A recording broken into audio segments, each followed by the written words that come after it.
What is up, wrestling fans? Welcome to another episode of the Smark Out Moment Smack Talk podcast. I'm your host, as always, Tony Mango. You know the usual suspects that are on this podcast as well. Introducing first, we've got Callum Wiggins. Hello there. We've got Stephen Wago. With me when wazzle. And we've got Robert DeFelice. Howdy, howdy.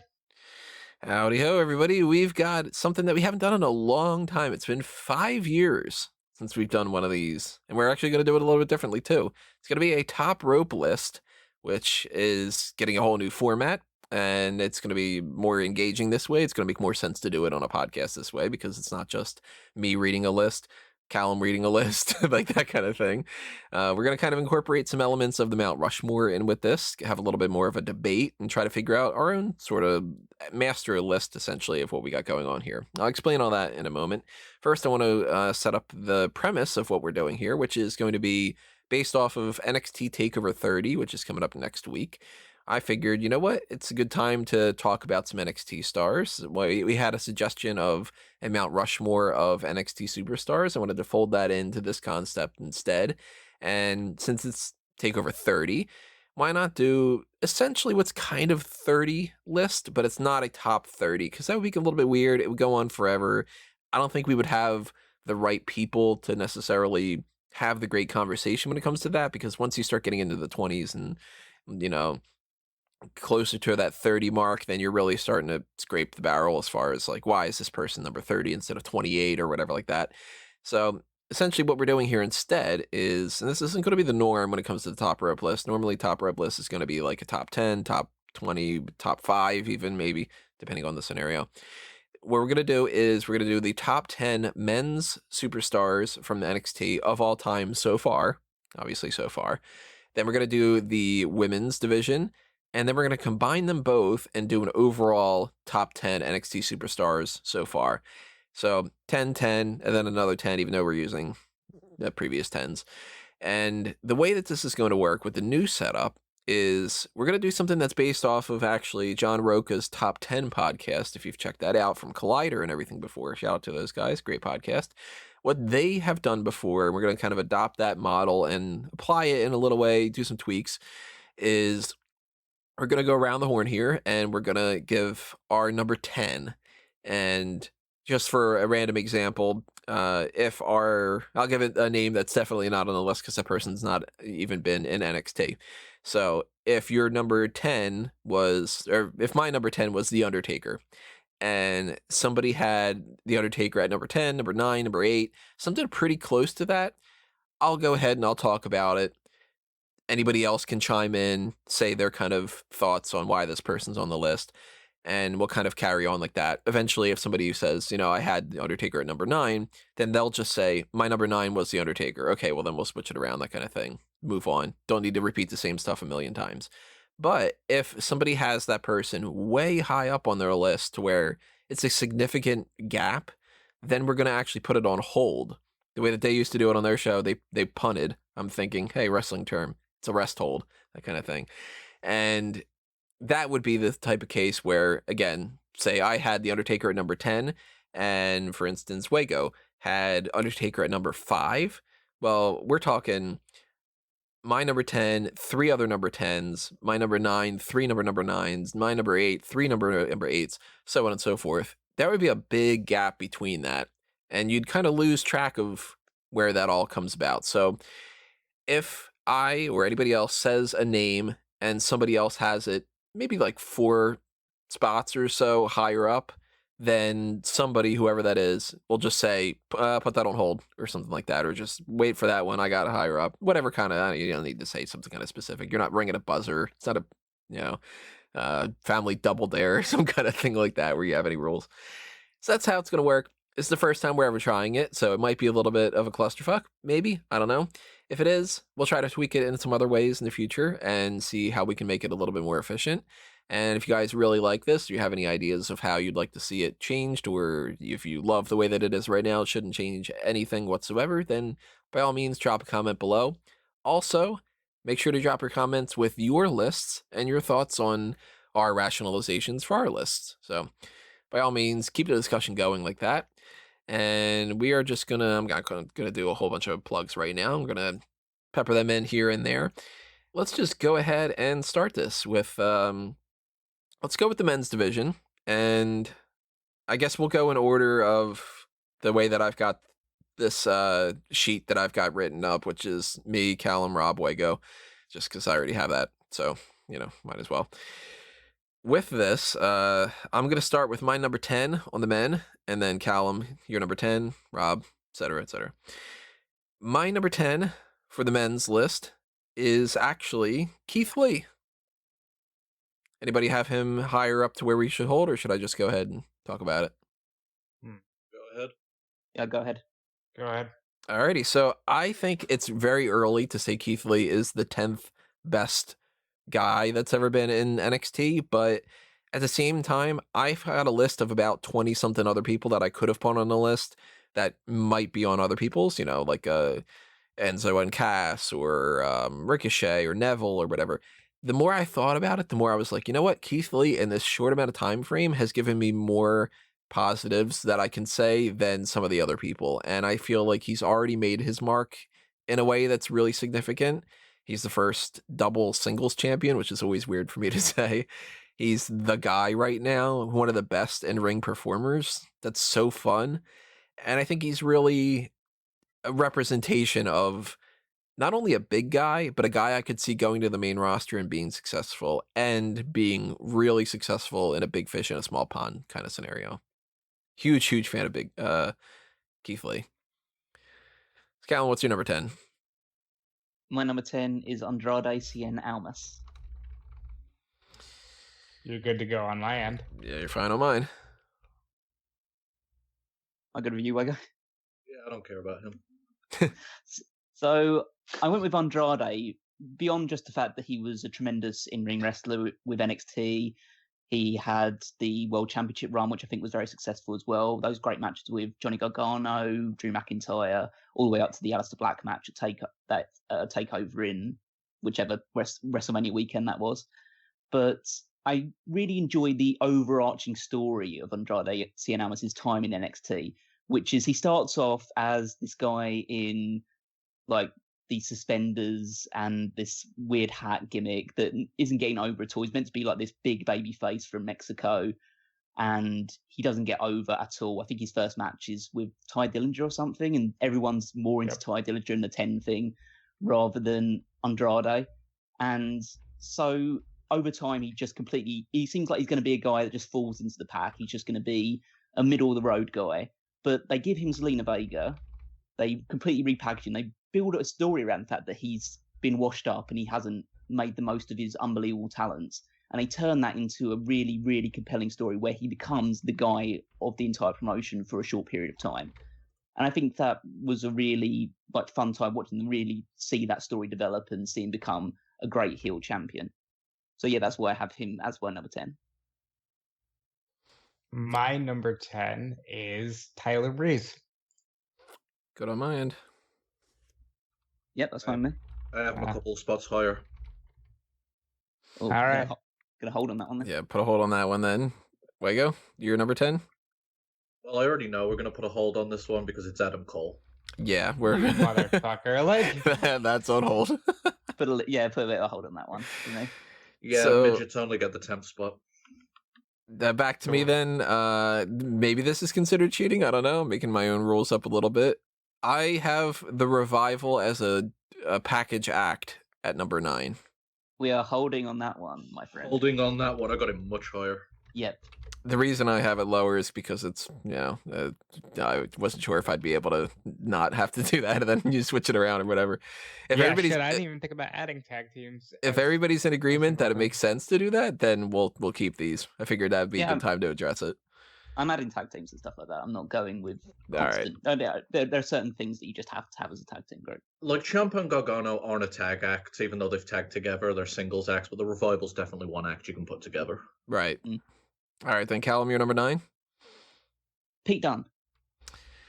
I got him as my 8, but I guess we can go ahead. I've got him as my 9th as well, so...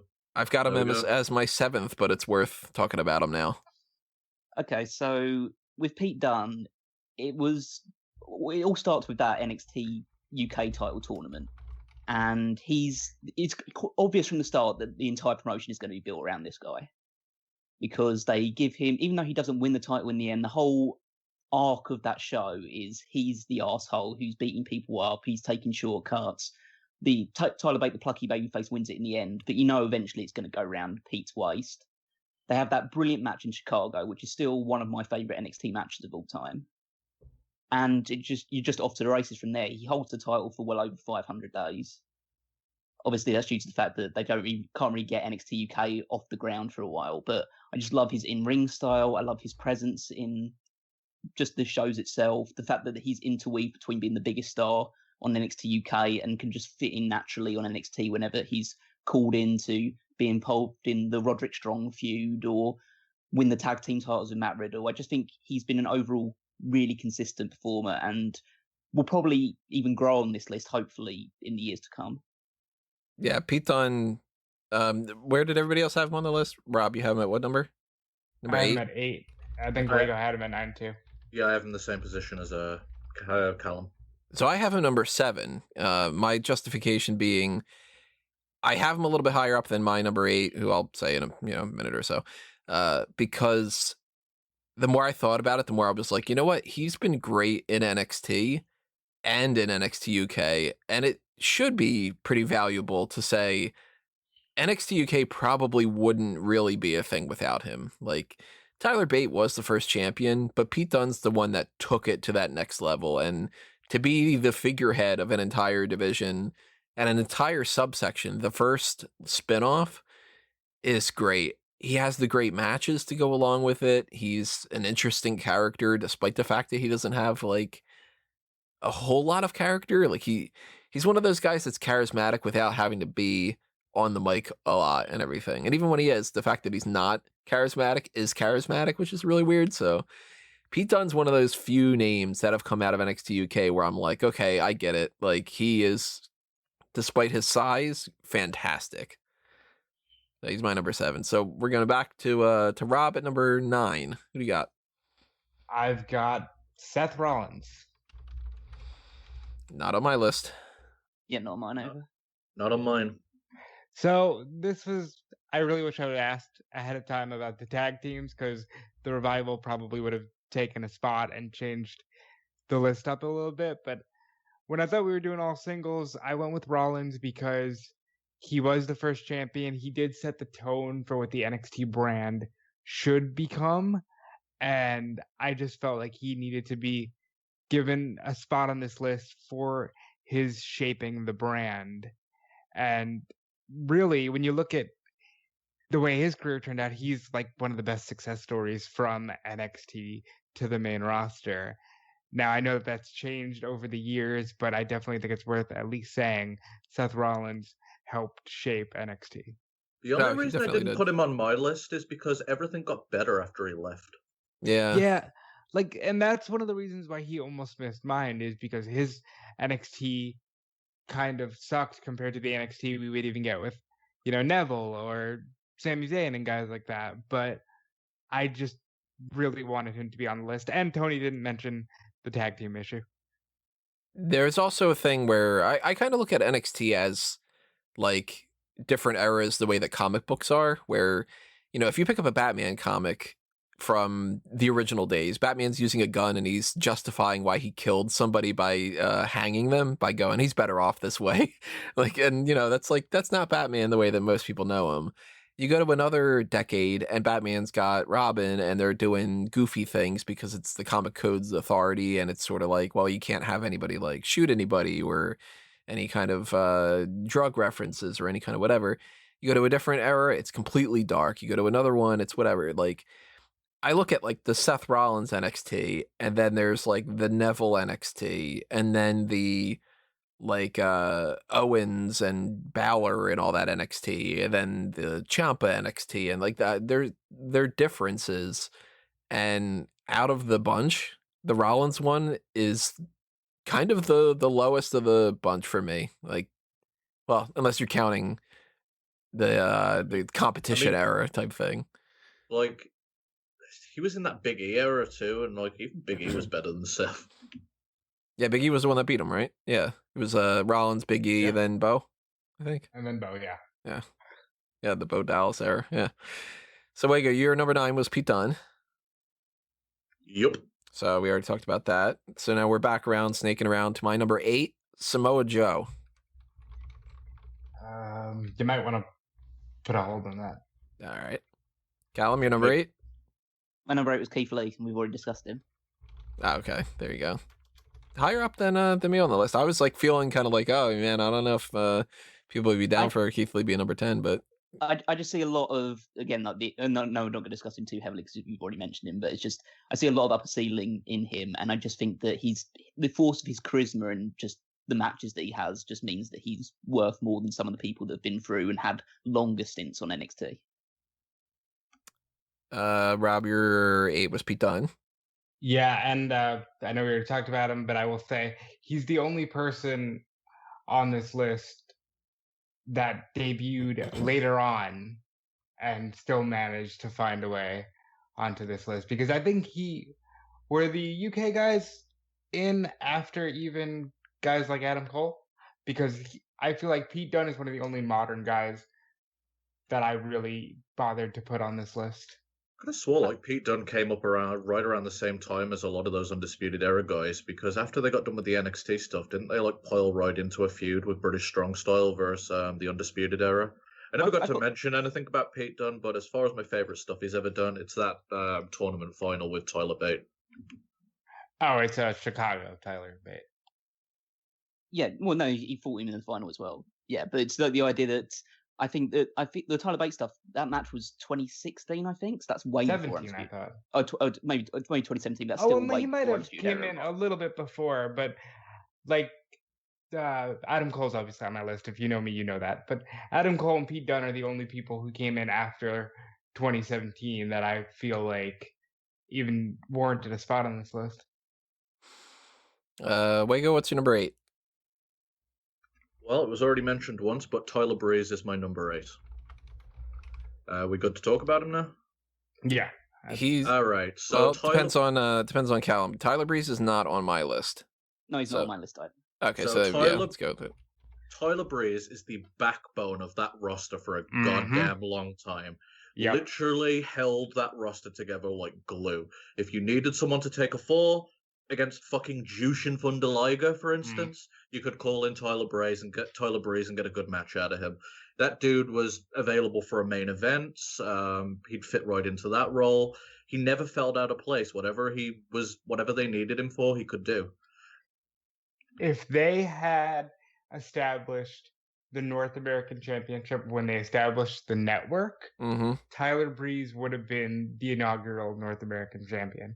Tyler Breeze was so good in the early days of NXT, and he was one of the first to suffer by moving up to the main roster and kind of being made to look like nothing but a jobber. Tyler Breeze, I'm glad to see him back in NXT. He's fantastic, and he's my number 10, but he absolutely deserves to be mentioned in the ranks of NXT's best male performers.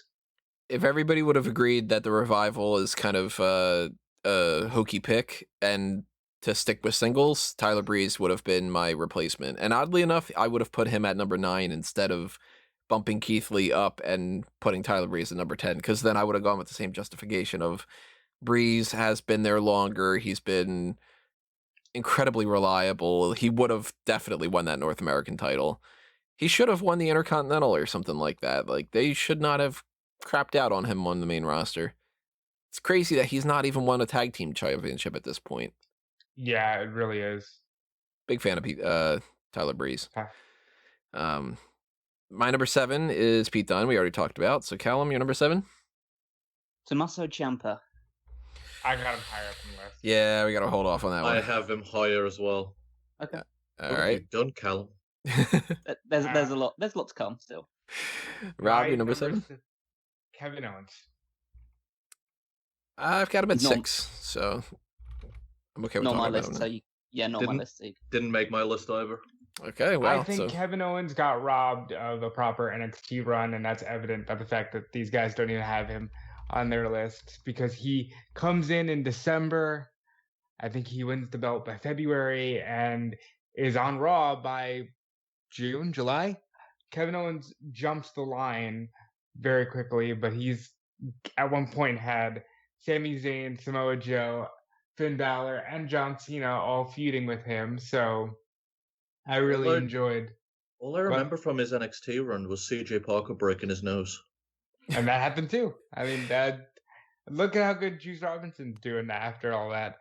I think Owens is he's a guy who should have been at NXT longer. And I know he talks a lot in interviews about wanting to go back to NXT and do more there. And I hope it happens because they're a perfect fit, Kevin Owens and that brand. See, Owens is this guy that I didn't know anything about. And literally his debut, his first match, I was like, oh, wow, I'm a fan of him. And by the end of the night, I'm like, oh, shit, I really like Kevin Owens, because that's when he turned on Sami Zayn. And there's been nobody else that has had that immediate of this might be my favorite person on the roster type of reaction for me. And I've consistently been a huge fan of Kevin Owens. He's always one of my top favorites on the roster, no matter what roster he's on. And entire WWE, he's one of my favorites too. I feel like he got a short run in NXT because he didn't need it, where he is one of those examples of a guy who comes in and makes the brand look better rather than the brand helping make him look like he's somebody. Like, he felt better than NXT to me. And for him to come in, win the championship, beat Sami Zayn, hold it for a while, lose it to Balor, who was, more than justified to be one of those top talents at that point, and then to go to the main roster. And he carried that championship into the main roster to a certain extent too, with his whole John Cena feud. I feel like Owens is one of those guys that, like, yeah, you could justify like Seth Rollins helped put NXT on the map, but Kevin Owens is a guy that made people go, or at least me and some other people, I'm sure, look at NXT and go, okay, this actually is planning for the future. It's not hit or miss. It's bring people in that are good already instead of working towards being good. Huge fan of Owens. Loved the Sami Zayn feud. They butchered it on the main roster by going over it a million times and then saying last match ever and whatever, but this isn't main roster related. I loved Owens on NXT, and I immediately wanted him to come to the main roster already because I loved him so much, I think he's going to get debated hard on that top 10 list because I don't even consider him an NXT guy. No, his run is too short on NXT for me to even consider him putting him on this list. He doesn't, like Wago says, he feels like a guy, almost like you said, Tony, as well, who was too big for NXT, so we had to move him on immediately. And, I mean, that's going to be one of those things. Only two of us have him, and we have him 6 and 7. We'll see if he ends up getting placed somewhere. Maybe not. I don't know. Wago, what's your number 7? Oh, I'm so happy that he's number 7. 77 Neville levels. Not on my list. Not on mine either. I love Neville's run. Oh, sorry, go on. I forgot about that. I was going to say I had him at number 6, so we can talk about it now. That's fine. Oh, cool. I love Neville's run. We talk about eras. Neville defined his era. He was a great in-ring performer. Every time that he had a main event, he delivered. There's not much to say about his character because there wasn't one. But as far as in-ring quality and what they were putting out in NXT at that time, he fit the bill perfectly. Neville was my number 13 or so, where I was like, you can't quite make it, but yeah. I already talked about my number 6. That was Kevin Owens. Callum, who's your 6? Adrian Neville. Oh, that's right. You just said that. Just echoing a lot of what Wago says. I think, again, just not a lot of actual character, but NXT was defined at that point in time by just having great matches every single time. The feuds that he had with Tyler Breeze and Sami Zayn and Tyson Kidd in particular, I think he almost revitalized Tyson Kidd's whole career with their feud. It was, I just think that he's worthy of a spot on this list. And he was the longest reigning champion for a long time as well. I have, at number 6, I almost wanted to have a tie, but I ended up going with Samoa Joe. I almost went with Joe / Nakamura because I feel like their runs were kind of tied together. But I ended up going with Samoa Joe because I think NXT did a lot more for Joe than the main roster did. And he was a guy who came in and immediately shook up the game because he was still working Ring of Honor at the time. And he came in as Samoa Joe. He was the first guy to come in with just his indie name. You know, he didn't change it like Owens or Balor. And for the entirety of his run, he just kicked ass. I think he was the first 2-time champion. I could be wrong on that. But he was just one of the best that they had at the time. And I feel like his NXT run has yet to be matched on the main roster. Joe was my number 8, but I'm totally willing of bumping him up. Does he go on your list, Wago, or yours, Callum? No, he doesn't even make my list. I always thought the match quality actually dipped when Samoa Joe came over to NXT. Matches with Nakamura were bleh. He had a few matches with other guys which were bleh.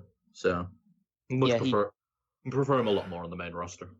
Yeah, he hasn't made my list either. I think that his feuds with both Balor and Nakamura, I think, were the worst. Some of the worst main event feuds in NXT's history. And the only things that I really remember for him on NXT for in terms of the good side of things was beating the shit out of Dan Mather and him shouting Regal into a microphone. Poor Dan Mather. Wago, your number 6? For my number 6, I have Finn Balor. He's higher up that I'm gonna put that on hold. Okay. Let's see. That snakes back over to me at my number 5, which I got a feeling might be on a hold. My number 5 is Sami Zayn. Big hold. Well. Yeah, that's a hold it. Massive hold. All right, Callum, 5. See, I'm cheating a little with this one. I feel because now we've discussed it, I feel like I'm cheating with this pick. You're gonna say the NXT 5 or something like that? No, I'm going with the Undisputed Era. Yeah, that's cheating. Oh, yeah, that's cheating. You can't do that. Like, you can. All right, fine. You can separate Adam Cole and then have the rest of the jabronis, but I could see Fish and O'Reilly. I could see maybe making a Fish and O'Reilly and Roderick Strong thing, but Cole got to be separate. Well, that's always part of it. That's always part of it. The idea that I wanted to go Undisputed Era, but it was a case of if I separated them out, I almost wanted to put all 4 on the list in some way because I wanted Cole to be obviously up there. I wanted Kyle O'Reilly and Bobby Fish because they're just a great tag team. I actually wanted Roderick Strong there as well, just because his match quality has always been so good. But if I have to go one, it's probably just gonna have to be Adam Cole. But he's my number 5 then. And I'm gonna put him on hold too. Rob, number 4 or number 5? Sami Zayn. Hold it. So you and I have we're getting a lot of kind of comparisons on some of these in the middle range, but we're still on hold with Sami. Wago, you're 5. Bo fucking Dallas. He does not get the respect he deserves. I was so close to putting him somewhere on this thing, and I feel like now that I'm revising it, I almost feel like he does deserve it. But go ahead and talk about him, Wago, because he deserves a mention. Not on my list. They take this babyface Bo Dallas, they try and get him over, and it just blows up in their fucking face because of how cringy he is. Instead of just putting the brakes on it, they steer into it, make him even creepier, more cringy, to the point where he's baking cookies for the fans to get them to like him. He was probably one of the best characters they've ever had. And he defined a certain era of NXT. And frankly, it was my favorite era of NXT. His work is great. I think it became almost a trend in NXT at that point in time that the person who won the title was a babyface. And during their reign, they would turn heel. That happened with Rollins, that happened with Big E, that happened with Bo Dallas, that pretty much happened with Neville as well. So it almost became like the in thing of NXT, like, hey, we got this new guy, this fresh new babyface that everyone loves. And as soon as they win it, hey, they hate him again. So let's switch up and go with it. But Bo was definitely like the prime example of this. Bo Dallas is great. He would have made mine, and it's like these guys said, he does not get the respect he deserves. But I always thought Bo Dallas was a good glimpse at what they would have done had they just steered into the skid with Cena and just had Cena like, no, you love me. And I always enjoyed Bo Dallas's character work. What NXT represented back then was a lot more, I don't know, it felt like the brand was just a different type of brand. It was a completely different show. And I just loved that era of NXT, watching young talent actually, with them having less talent to work with and having to make the most out of the young talent they had. And Bo was just a prime example of what they can actually do when they really have to work hard to do something. My number 4 is Bull Dempsey. No, I'm kidding. It's Tommaso Ciampa. That was a heart attack for a second. I legit tried to think who Bull Dempsey was. I couldn't remember. God damn. No, it's Tommaso Ciampa, which we might have to put on hold still. I don't know. What do you think? He's my number 3. I think you're good to go. He's at my number 3 as well. Yeah, let's put on hold a little bit longer. Why not? Callum, your number 4? Finn Balor. He's my number 3. Anybody have him at 2 or 1? Anybody else got a raise? I guess not. No. Okay. Do you want to discuss him now then, or do you want to wait until you get to your 3? Because Rob, you have Finn Balor down now, right? Because Rob, you have him at number. Oh yeah, that's right. 4. Yeah, 4. So yeah, so the highest on this is my number 3 for Finn Balor. He's So we can Wago's talk about him now. 6, and then 4 for Callum and Rob. So we might as well talk about him now, right? Yeah. Okay. Well, until Adam Cole's recent run, he was the longest reigning NXT champion of all time. We've brought this up multiple times before. I think that he's overrated in terms of his character and personality. I just don't get the sort of vibe that they're trying to do, especially since he came onto the main roster. I think his work in NXT, though, was strong.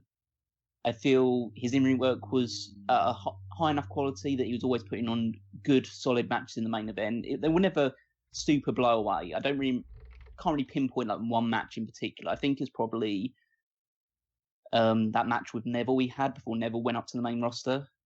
That was a really good match. Yeah, that was a really that's one that stands out to me.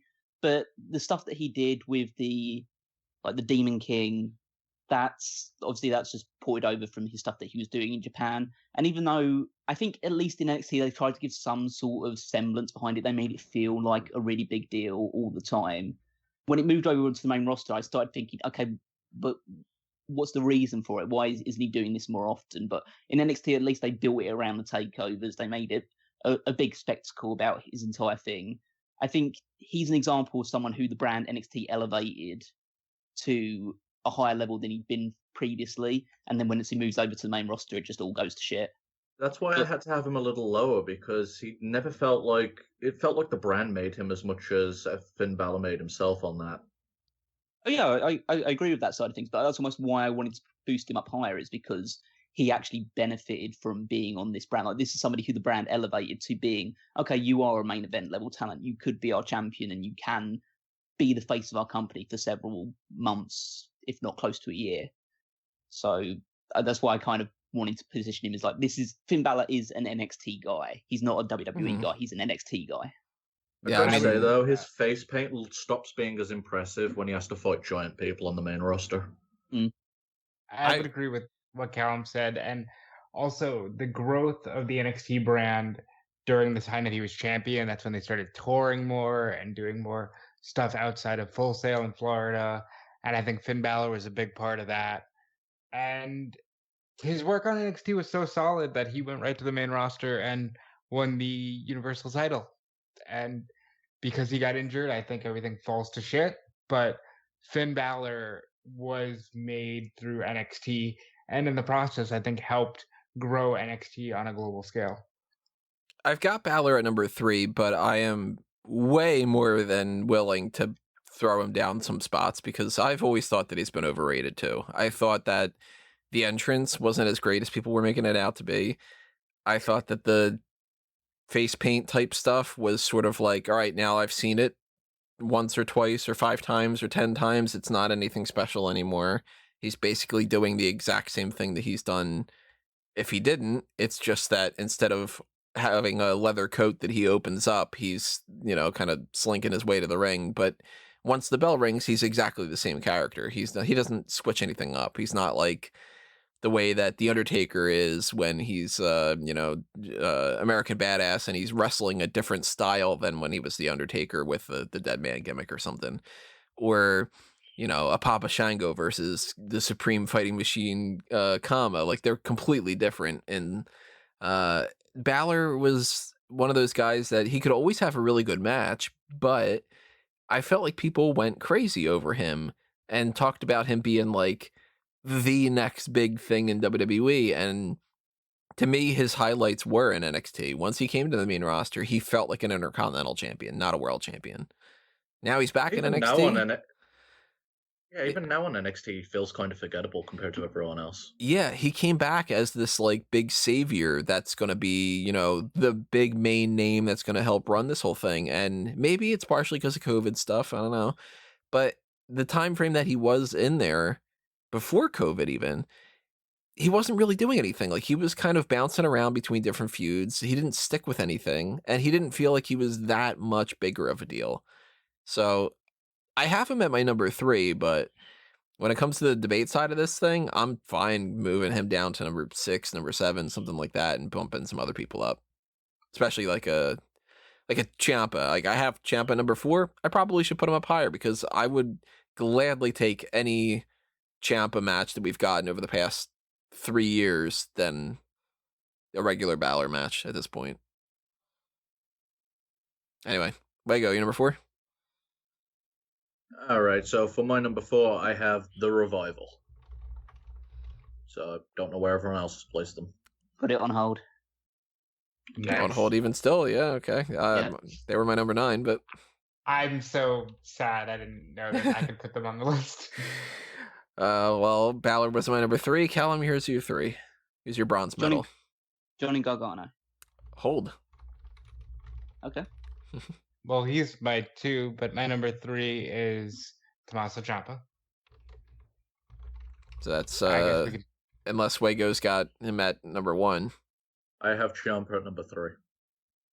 So you both have him at number 3. So let's talk about Ciampa then. Yeah, he was my number 4, and he was Callum's number 7.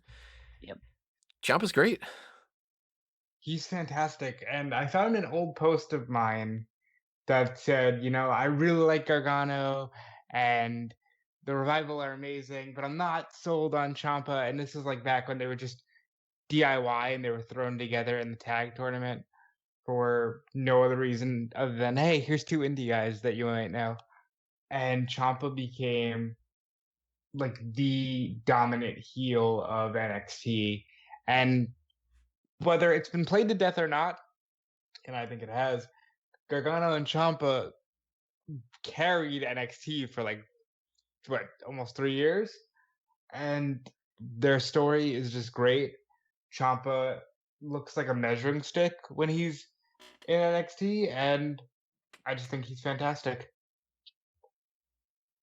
Well, sometimes he indulges in the high spot wrestling. As far as Ciampa's character work goes, it's actually on point. I just like the whole package. He's delivered time and again. I think the matches DIY versus the Revival were fantastic. Mm-hmm. There's a lot of good shit to like from Ciampa.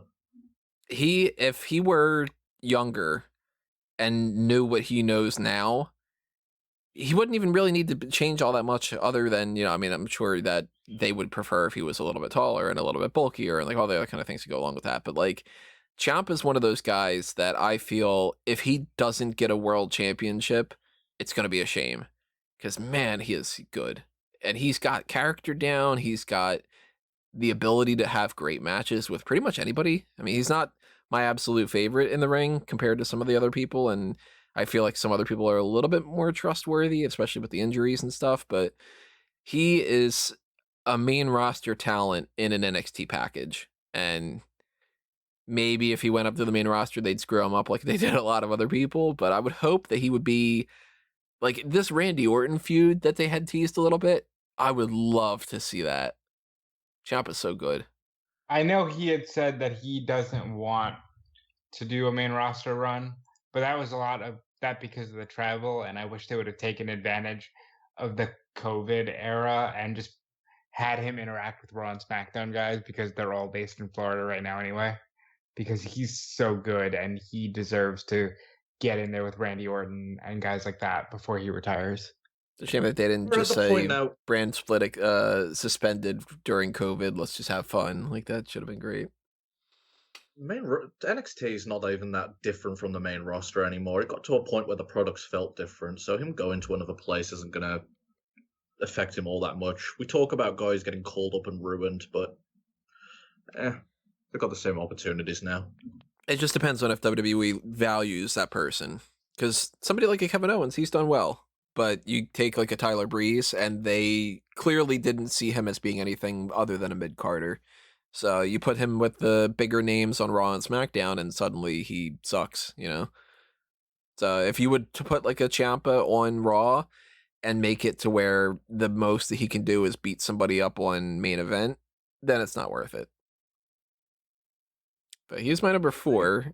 They get rid of the porn music, take him to Raw Underground. He'd fit there. I'm willing to move him up for sure. But my number 2 is Wago's number 10, Adam Cole. He's my number 1, but I don't see a reason we can't talk about that right now.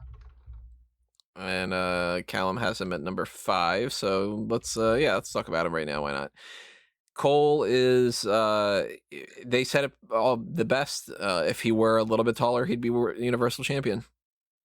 Cole's got great mic skills. He's the head of the Undisputed Era, which is easily the best faction that NXT has seen.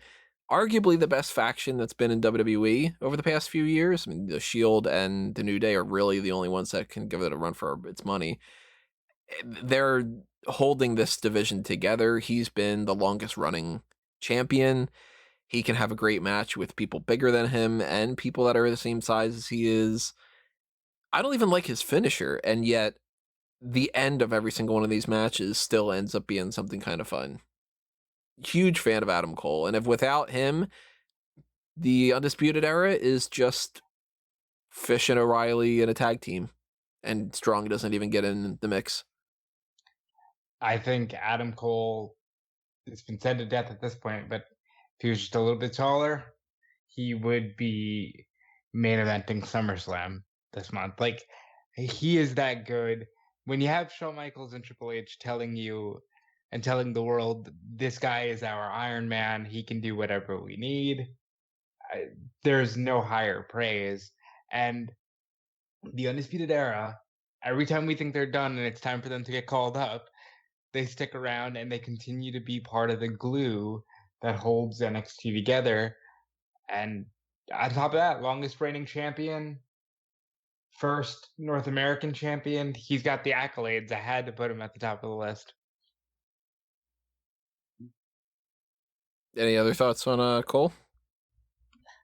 Yeah, I think he's incredibly overrated. He's smaller than Zack Sabre Jr. and has less talent than him too. Look, I'm not going to say the guy doesn't have character. He has it for days, but high spot wrestling is the fucking worst, and he's one of the biggest offenders of making it bleed throughout the entire roster.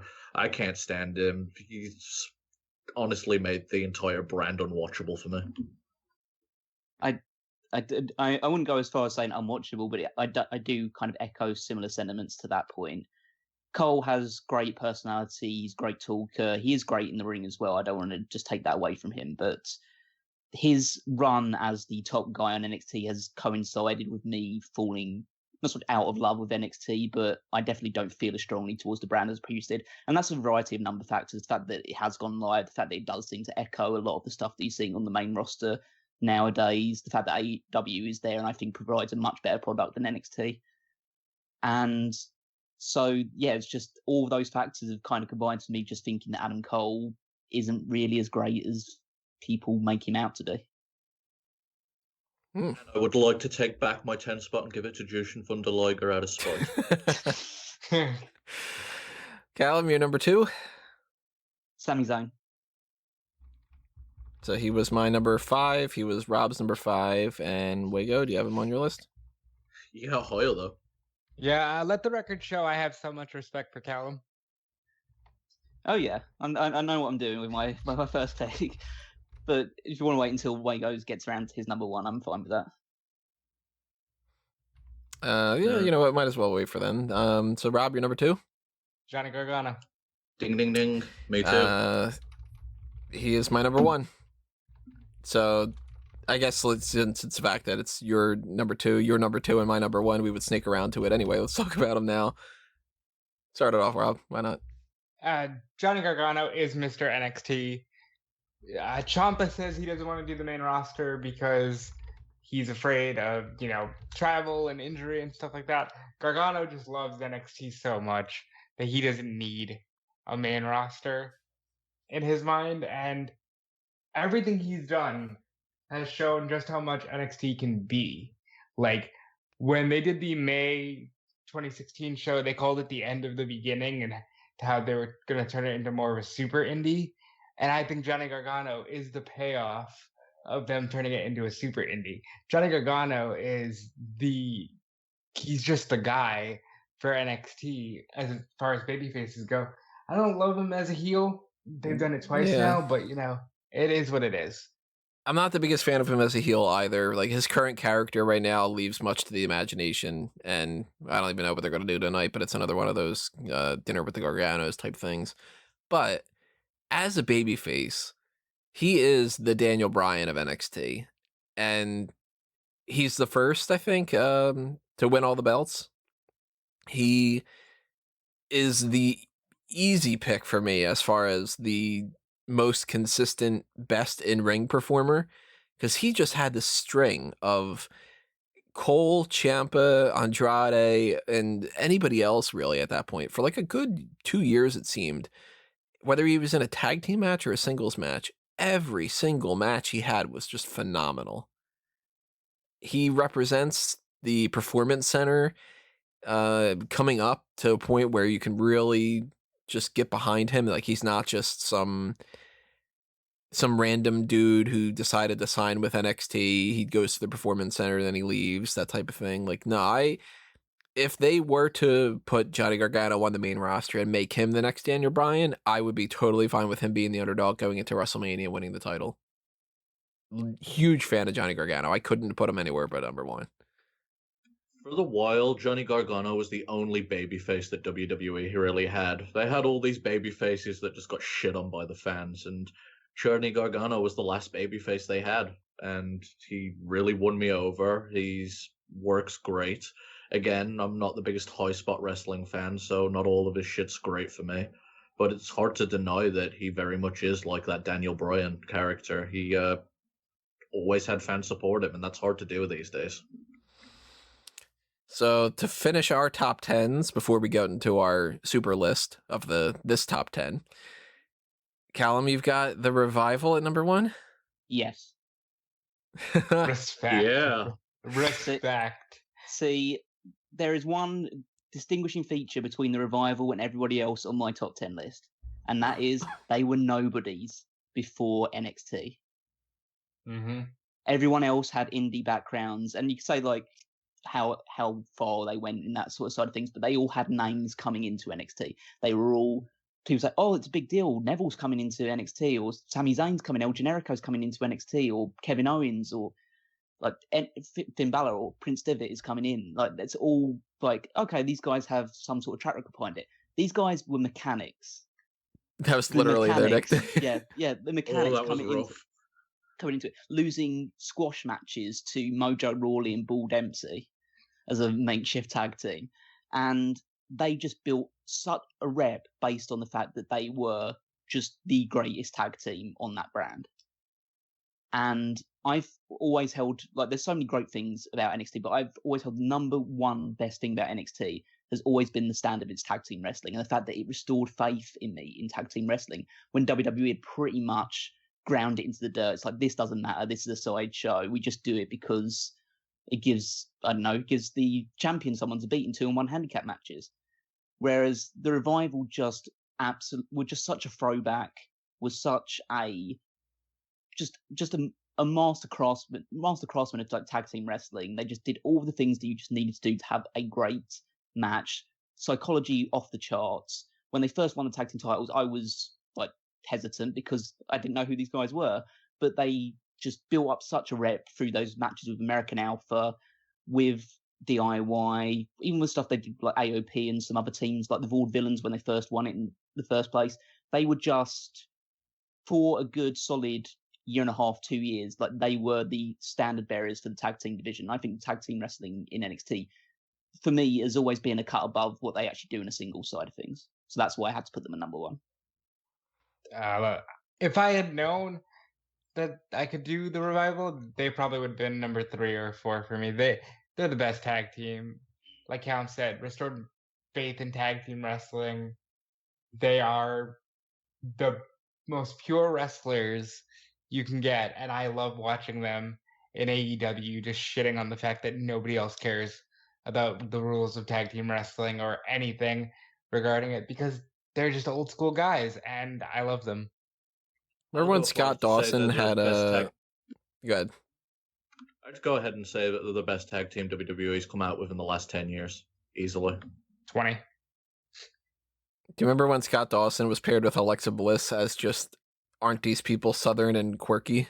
Oh, yeah. What was that other stable? There was because they were the Mechanics, and then there was something called Shoot Nation. Who was in that? I forget. That was Andrew Dawkins and Ty Dillinger, I think, was Shoot Nation. Really? I knew Dawkins because he does have that shoot background, but that's surprising. Or was it was it the Madman, whatever his name is now? Sawyer Fulton. Yeah, I think it might have been Fulton and Dawkins. Shoot Nation. Weird. It's just the fact that I think that the reason why I put it was like just repeating the fact that just they're an NXT product. They weren't somebody who'd already built up a rep on another circuit. Like they're embody NXT, because out of the list of all the people we really mentioned, they're kind of the only ones that they've actually developed. The rest of them were already ready-made. They could have gone straight to the main roster in another era, but the NXT was just there at that point. So I was like, okay, we'll just move you over to here first. I'd argue that Gargano and Champa couldn't. I don't think that they were big enough names. Maybe not. You just don't pay enough attention to indie wrestling. Yeah, that could be true too. I think Gargano's closer to that side of things because he was only wrestling for he wrestled for like PWG and like Evolve and things like that. But Ciampa had quite a bit of a reputation on ring. Yeah, and ROH. Yeah. Yeah, I guess I just didn't know. I mean, I had heard like El Generico, I had heard of Devitt, I heard of Cole, like they're definitely a step down, but they were prominent. Yeah, but nobody had ever heard of Scott Dawson and Dash Wilder. Yeah, they got Cash Wheeler and Dax Harwood. What kind of names? I kind of miss that era of NXT though. Let's take the nobodies, like the Blake and Murphys of the world, and let's make them worth watching. So just before we do our list out of the NXT men, I'm just going to very, very, very quickly, because this is actually longer than I thought that we were going to go. I had some other people that I was like debating about. Like I thought about putting Neville on there. I thought about Tyler Breeze. Thought about American Alpha, actually. Cesaro, Tyson Kidd, Tyler Bate, Roderick Strong, Ricochet, Matt Riddle, Enzo and Cass, AOP, Andrade, Aleister Black. I had a lot of people that were on there. Shinsuke Nakamura. But to me, it looks like we have a lot of the same people. There's pretty much, out of our possible 40 options. You're missing some. You're missing an important discussion on one of them. Yeah, we forgot about Wago's number one there, bud. Yeah, we haven't talked about Sami Zayn at all. I thought we already did. Oh, well then Sami Zayn's number one for Wago. I thought we already talked about Sami Zayn. Wago, talk about him for like 10-15 minutes just to make Tony punish for it. So my favourite part, drag everything out. Now, Sami Zayn is my favourite guy that NXT's ever established. A lot of people were saying, "Oh, he should still have the mask." I remember early on, but El Generico wouldn't have worked in WWE. He ended up he ended up being like one of those guys that were through Let me read.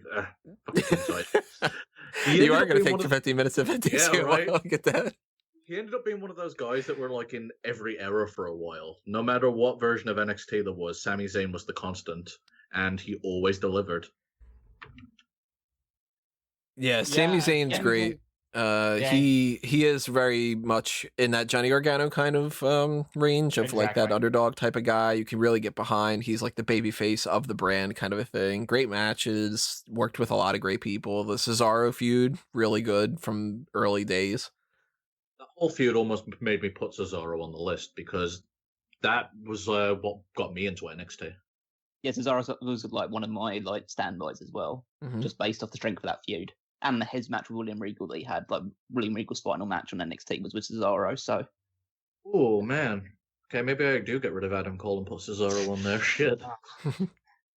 Yeah, Sami Zayn's great. I don't know how they managed to turn him heel and not make him just like a modern day Ricky Steamboat babyface, but I will be talking about that in the women's side of things as well. Fantastic.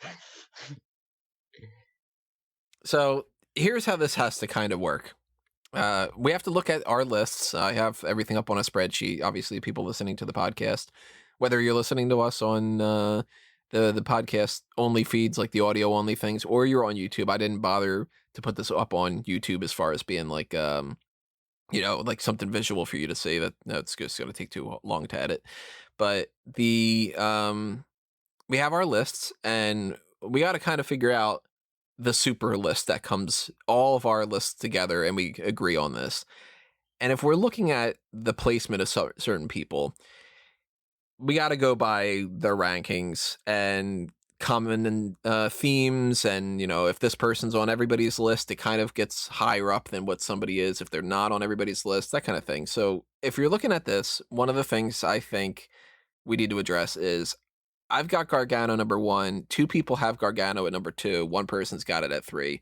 Nobody else has any consistency like that. I think we have to say Gargano's number 1.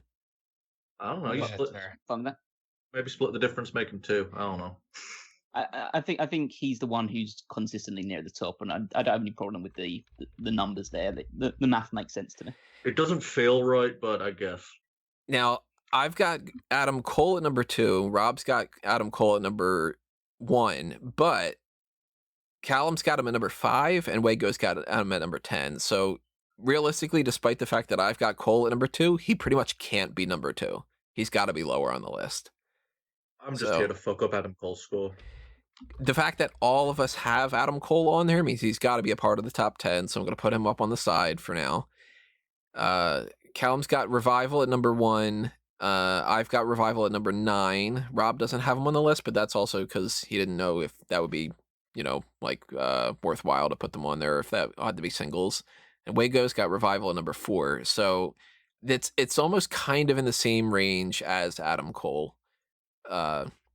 One on the lower end, some on the higher middle type of range. So Cole and the Revival are definitely getting up there, but I don't think that they would necessarily be number 2 either. I would think, based off of this, it would need to be either Sami Zayn or Tommaso Ciampa. Because Zayn's number 1 for Wago, number 2 for Callum, number 5 for 2 of us. So that's a 1, a 2, and 2 5s. Meanwhile, Ciampa is 2 number 3s, a number 4, which I was like, I'm perfectly willing to bump him up. So it could be 3 number 3s and a number 7.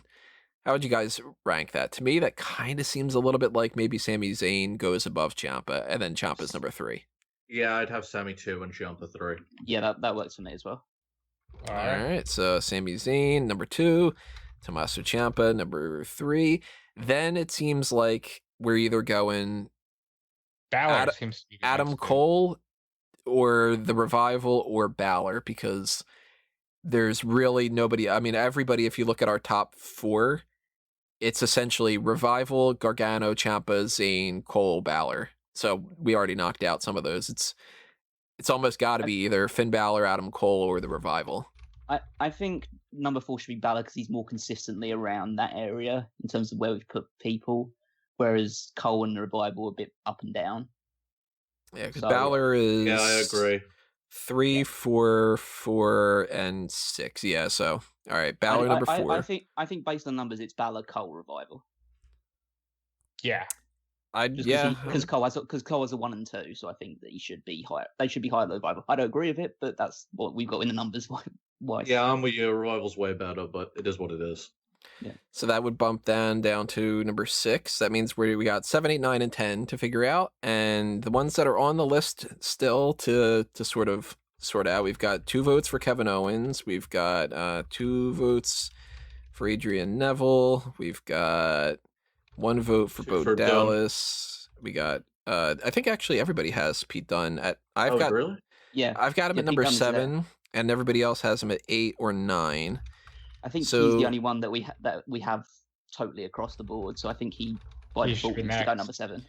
Yeah, he kind of has to, because Samoa Joe is only 2. There's only 2 for Keith Lee. So yeah, so that by that rationality, Pete Dunne would go next, and then we're looking at there's 1 or 2 votes for pretty much everybody that's left. There's only 1 vote for Andrade, so I got a feeling Andrade's not making that. And he's number 10. Yeah, he's number 10. Yeah, yeah. So we could take Andrade out. Seth Rollins getting on there because he was my number 9. He's the only one there. Yeah, there's 2 votes for Breeze at 10 and let me make this a little bit smaller. 10 and 8 is what it was. Yeah. So he's not making much of a case to get up to number 7 if he's, all right, number 8. We're at number 8, not number 7. Doesn't seem like that would make a whole lot of sense to me. There's the highest up, I think, out of the rest of these that would be maybe Bo Dallas for the 1 vote. Oh, wait, actually, is there only 1 vote for Bo Dallas? Yeah, he only has 1 vote. Yeah, your motherfuckers let him down. You don't believe. I do feel bad. I do feel slightly bad about that, but not bad enough to change my mind, didn't think. He could be a number 10 though, if he is that high up on Wago's list. Like, I wouldn't rule him out entirely yet, like the Andrade thing. So there's 2 votes for Owens at number 6 and number 7. There's 2 votes for Neville at 6 and 7. They're essentially tied. Tyler Breeze is 8 and 10. Keith Lee is 8 and 10, so they're pretty much tied. And then it's Samoa Joe is 6 and 8. Well, that kind of points it out, isn't it? It's going to be Owens, Neville, and Joe. Yeah. But it would be. Yeah. So I think that at that point, Samoa Joe number 10, and then it's just a debate about does Owens go above Neville at 8 and 9, or does Neville above Owens? I think for pure longevity, you have to put Neville ahead of Owens. I could agree with that. He's more significant to NXT. Owens is a bigger star outside of NXT than he was in NXT. Even though I have Neville not on my list, and other people have Neville in the same spot and all that, it's kind of 50-50. I could see the justification that Owens is more of a main roster guy. I gave you Adam Cole over the Revival. You can give me Neville over. That's true. All right. Besides which, most of Owens' NXT title work was on the fucking main roster. Yeah. Yeah, that's true. It is part of that. So that would mean our super list of the NXT roster so far is number 10, Samoa Joe, number 9, Kevin Owens, number 8, Adrian Neville, number 7, Pete Dunne, number 6, The Revival, number 5, Adam Cole, number 4, Finn Balor, number 3, Tommaso Ciampa, number 2, Sami Zayn, and number 1, Johnny Gargano. That's a hell of a list. I think that's a great list. Agreed on more stuff than I thought we would. Yeah, I feel like that's a good encapsulation of the best of NXT so far.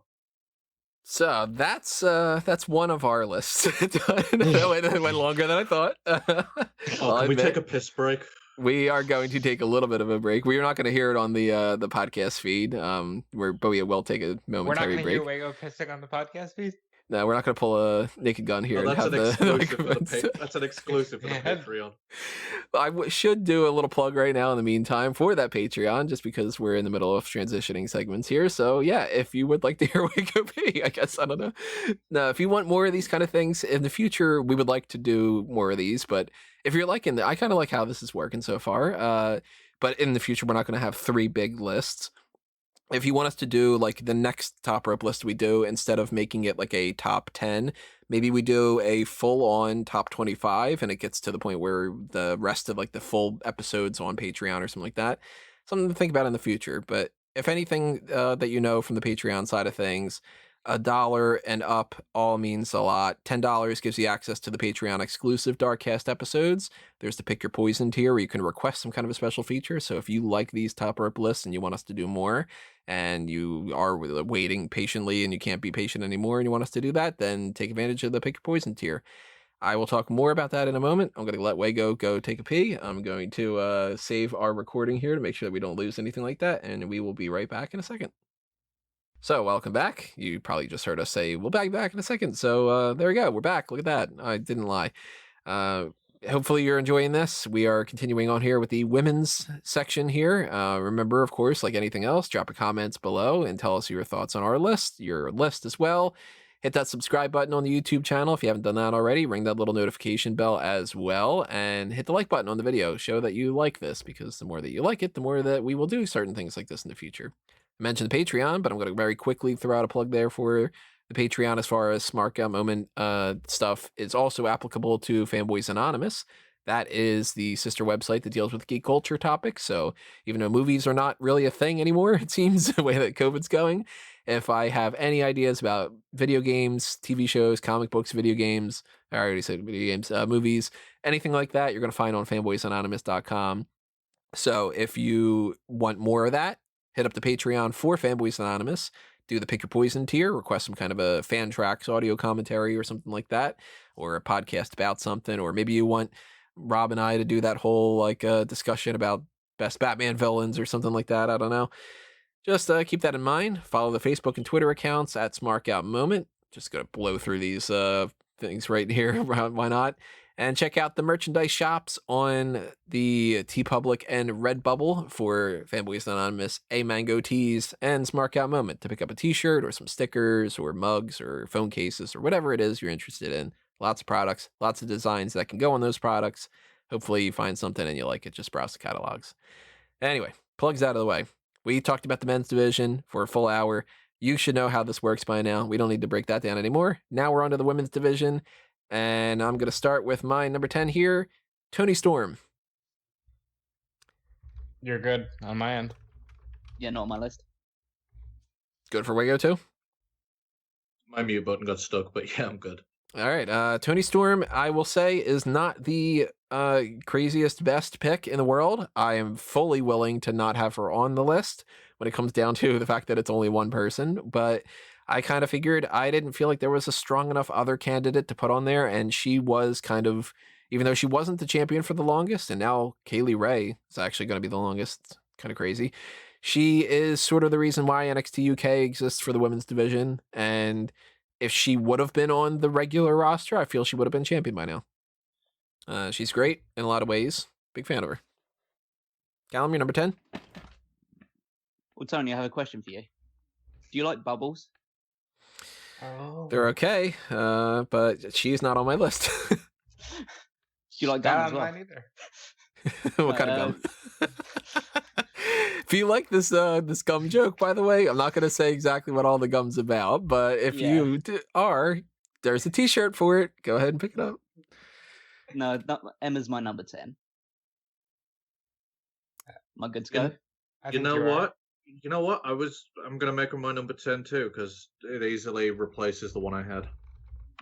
See, I was torn between choosing either her or Io Shirai, and I actually ended up going with Emma just because of her longevity of NXT. Even though the original gimmick is just so indie and it's only would work in an NXT environment, and as soon as it went onto the main roster, it died a death. And I don't blame WWE for that. I blame the gimmick not working for a more mainstream audience. But she was a lot of fun. She, alongside Paige, she really kind of emphasized that NXT is a place. If you actually want to watch people who can seemingly wrestle in the women's division, then you go watch NXT. You watch Emma and Paige have matches, and their matches were good. They had this sort of what's the opposite of what's the female equivalent of a bromance? Essentially that sort of thing, where they were kind of friends, but they also were rivals over the championship, and that was good. But I also want to bring up the fact that Emma went back to NXT as a heel, and I think that she did some of her best work there as well. The relationship that she had with Dana Brooke, their partnership, and not going to repeat what Tony said in chat, but we'll move on. Yeah,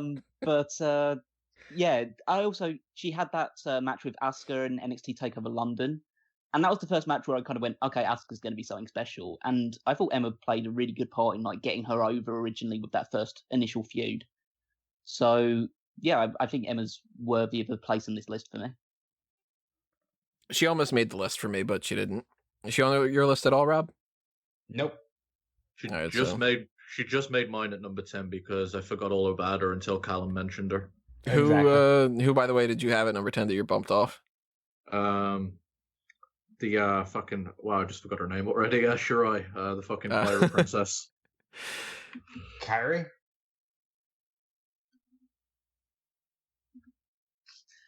Wait, you're still not sure? Well, Rob, who's your number 10? Paige. She is hold. Yeah, put a hold on that.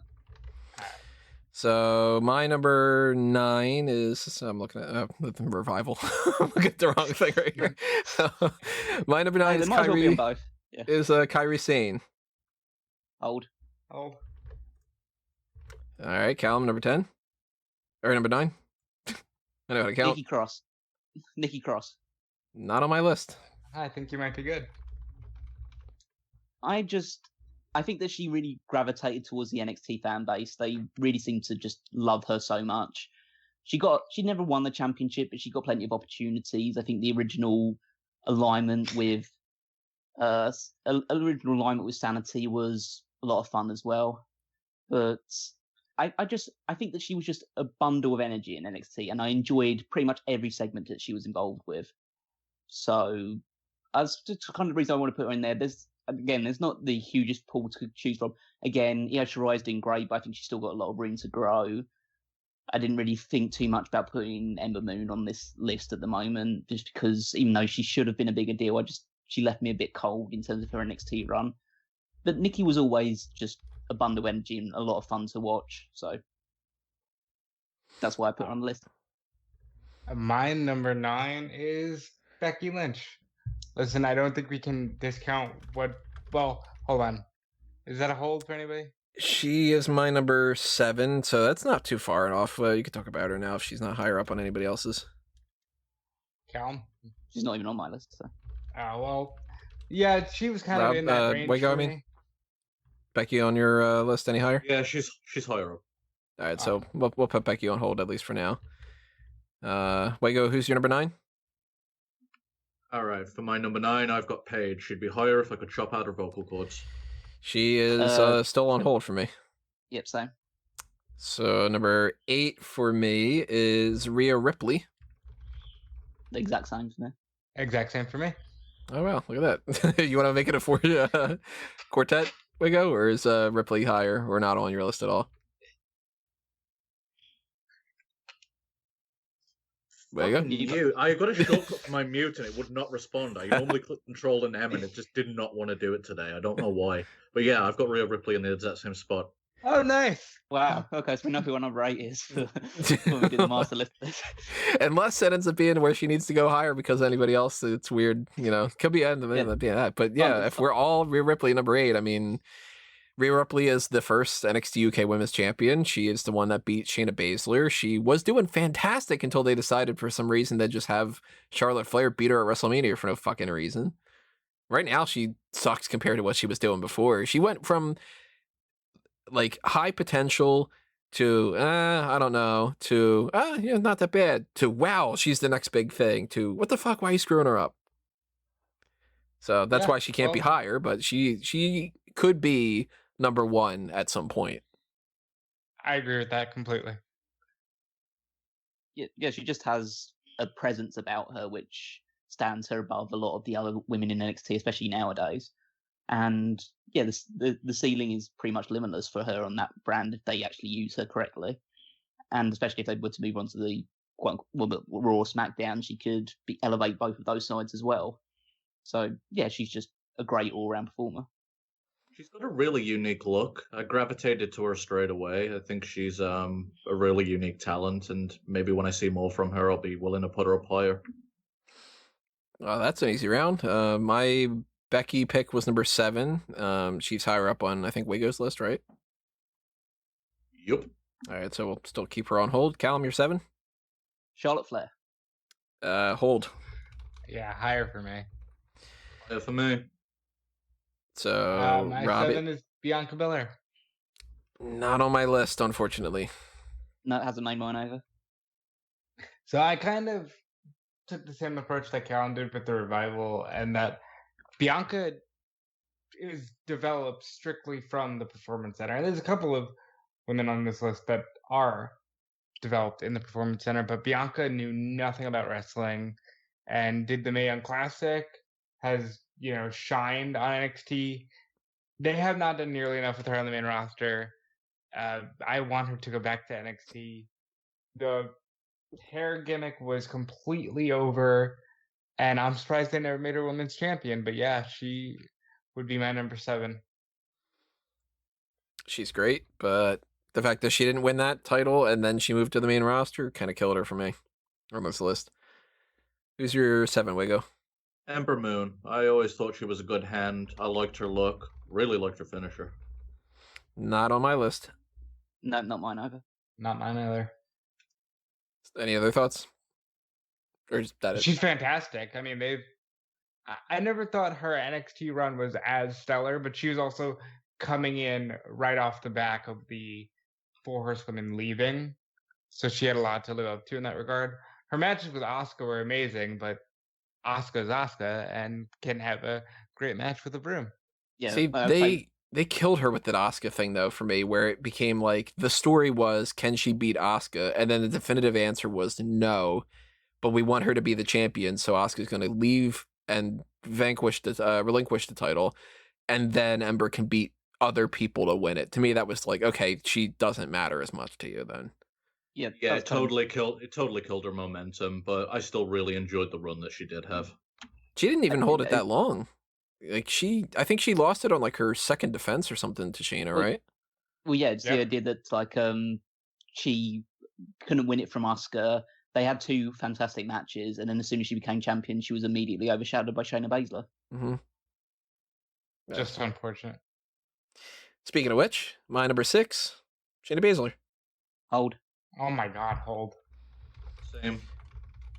I'm surprised to put that on hold because there are so many people that are like on this list that I'm like, I would have put Shayna higher, and at the there's people that we haven't talked about yet that like that are on hold that I'm like, you know what, like, okay. So we have different opinions or something. When I when I said the same, I don't mean hold. I mean the same as you. I've got her as number 6. Okay. I'm saying hold for that. Okay, Yeah. we'll hold her. Callum, you're 6. Curry Sane. That's my number 6 as well. So she is 9 for me and not on Wigo's list, right? I just kind of assume. Whenever there's a dead silence, I'm just gonna kind of assume. Yeah, so Kyrie, she's lower on my list, but you guys have her at 6. Go ahead. Why should she be higher?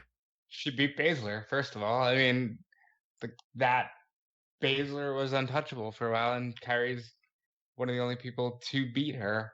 And then, she won the Mae Young Classic, had tremendous matches in NXT. She's just a great example of, actually utilizing a foreign talent. Imagine that.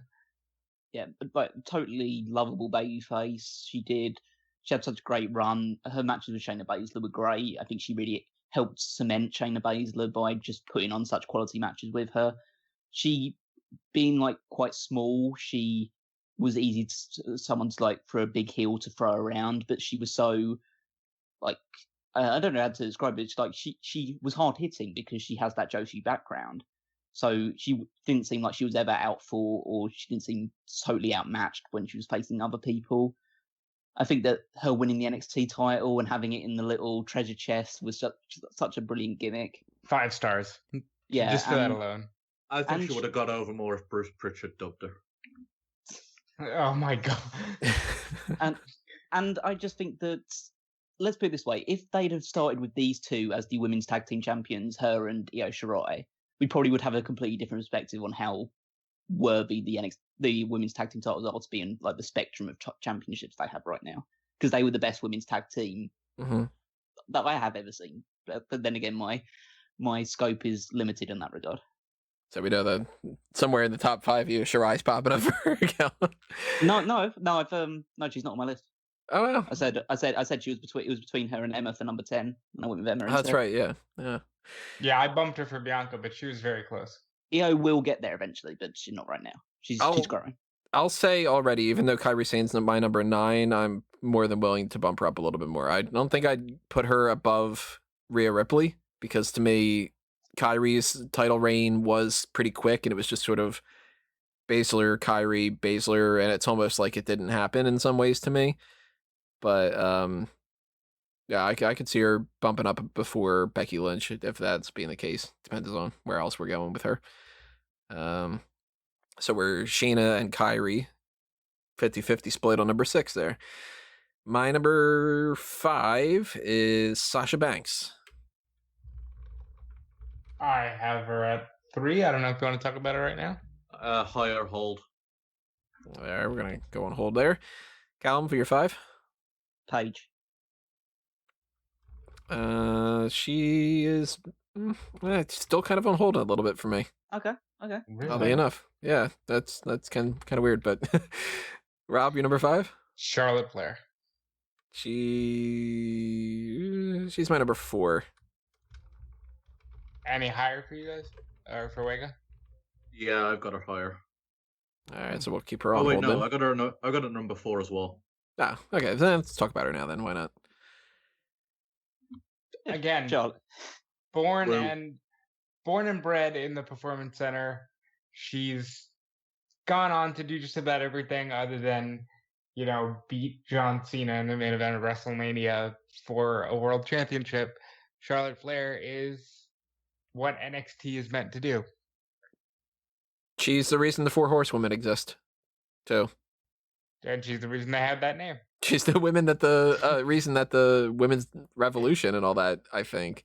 I don't think WWE would have gone through the effort of actually going through that big of a push for this idea without it being Charlotte. I disagree. I think Ronda Rousey's UFC run was going to put us there anyway, but Charlotte Flair was the perfect homegrown talent to spearhead that. Ronda's the reason why they thought that it could work. Charlotte's the reason why they thought that it could work in WWE. And I think it had more to do with AJ calling Stephanie out publicly on Twitter. But that's the thing to make them wake up, But I think that if it wouldn't be, to be fair, if it wouldn't have been for Bayley and Sasha for the TakeOver match that they had, that's a reason to get the fans on board. But I feel like without Charlotte, they would still have been like, I don't know if we can really go in on this and that kind of thing. They love Charlotte so much, and we gotta, of course, rank her in NXT, not the main roster type of thing, so that makes it to where she's not like number 1 in my mind. But I mean, she was. I'd rank her higher if I could fucking stand her, but I can't not admit that she's great. She's very talented in ring. I just don't really like her because she's overdone. And part of the reason why I put her down at number 7 is the fact that her NXT run is completely overshadowed by what she did in the main roster. I don't see her as an NXT, even though she started in NXT, I don't see her as even an NXT grown talent, really. She was just too set for the main roster already. I can understand that. I think I put her at 5 because she didn't have as much of a breakout run in NXT as you would think, but her contributions and what she proved the Performance Center could do still put her in the middle of the road. I couldn't see her being less than 5. If she's got 2 4s, a 5, and a 6, she's hovering around that number 5 range or so. Or number 7, that's right, yeah. Yeah. So that's Sasha, Paige, Flair. Wego, who's your number 5? All right, so for my number 5, I have Becky Lynch. Specifically for her little jig that she used to do. That was real fun. So she was 9 for Rob. She was number 7 for me. And is she higher up on yours, Callum? Or no, she's not on Yeah. So Becky Lynch, another one of those, I really almost didn't put her on this list because her NXT run wasn't all that memorable outside of the fact that the Fatal 4-Way match and the singles match with Sasha Banks at NXT TakeOver Unstoppable. And that was the match where I knew they were going to start taking women's wrestling seriously in WWE. And because obviously she went on to main event WrestleMania and all that, I figured she deserved a spot on this list.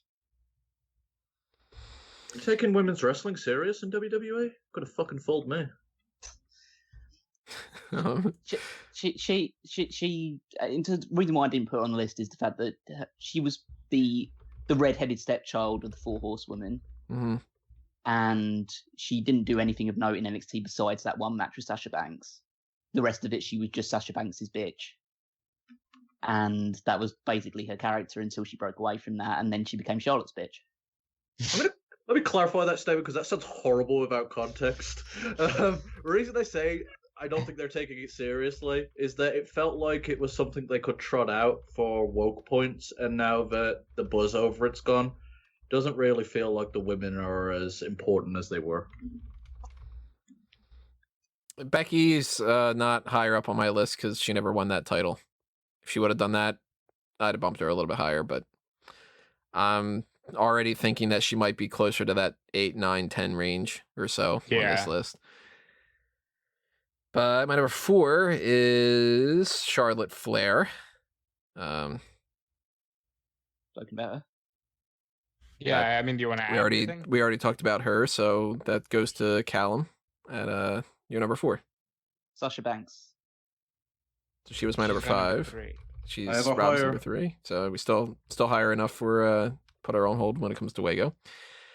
Rob, your number 3 or 4? Yeah, that's what it is. Yeah, Bayley. Bayley is a hold. Yeah, I want to hold her as well.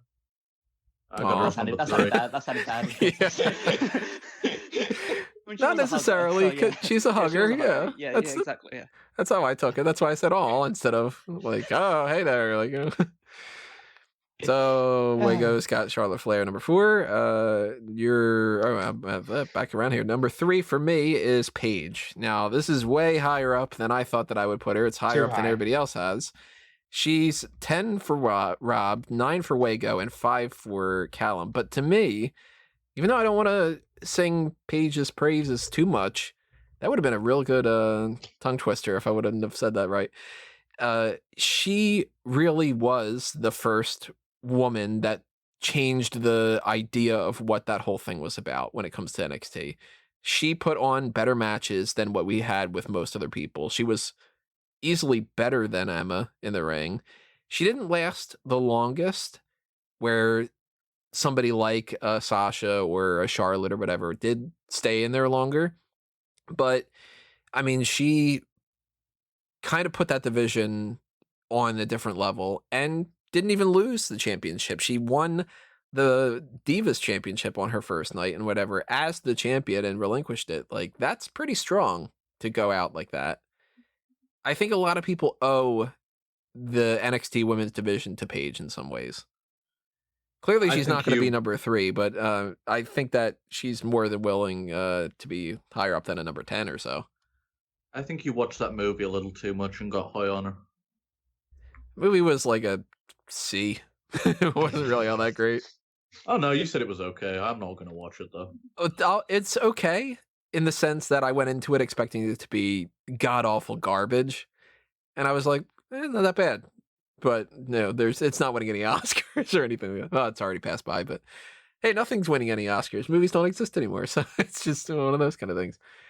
But no, I mean, Paige did a great thing in NXT, and on the main roster, she had some decent stuff, and then she kind of got all, horrible career injuries and stuff like that. But the future was never brighter for Paige than when she was the top of NXT.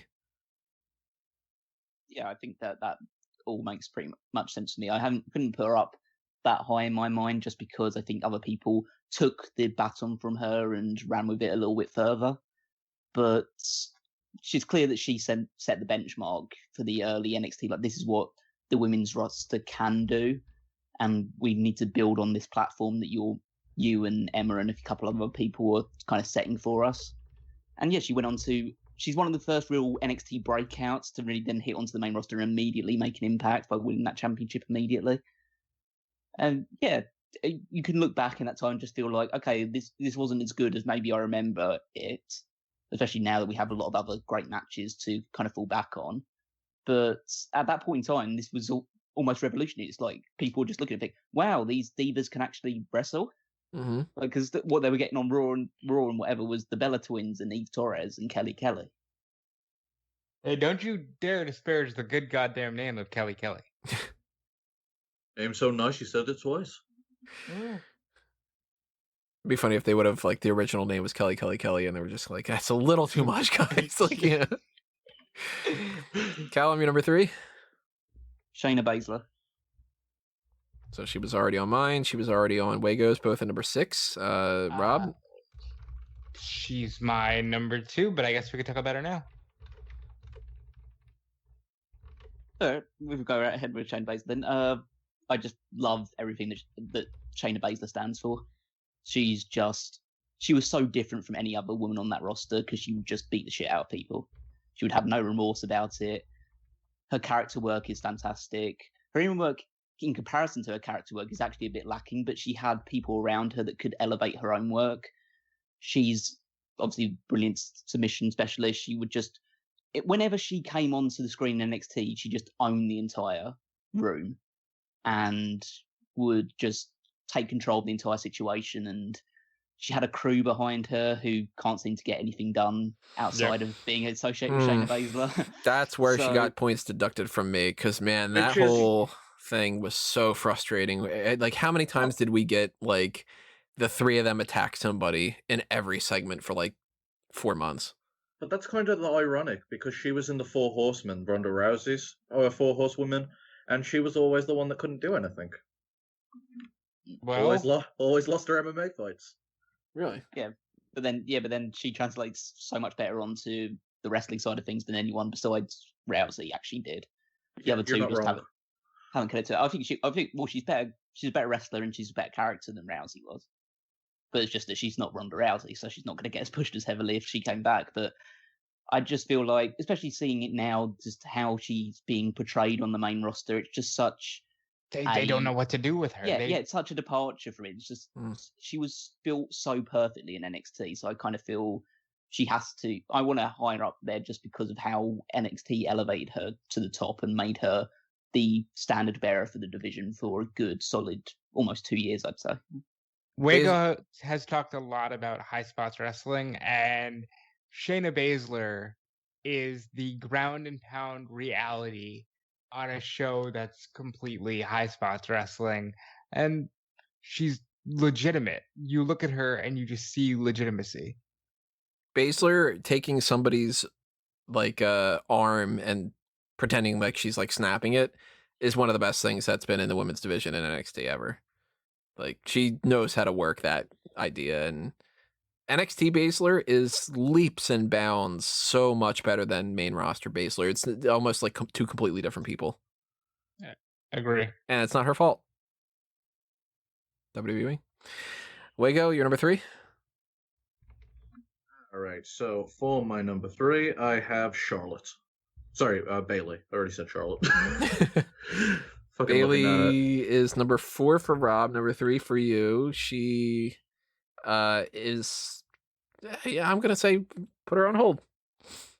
Oh, okay. Because my number 2 is Asuka. That's my number 1, obviously.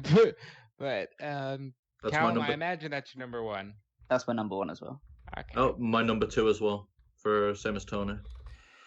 So we got, let's bounce around a little bit then. We know that we've got Asuka is number 1 or number 2 for all of us. It's pretty much going to guarantee at this point that she's pretty much going to be number 1. So we have a missing spot for my number 1. I'll just flat out say it. My number 1's Bayley. Callum, we're missing your number 2. Is Bayley, yeah. Is number 2. And Wago, you're number 1? Sasha Banks.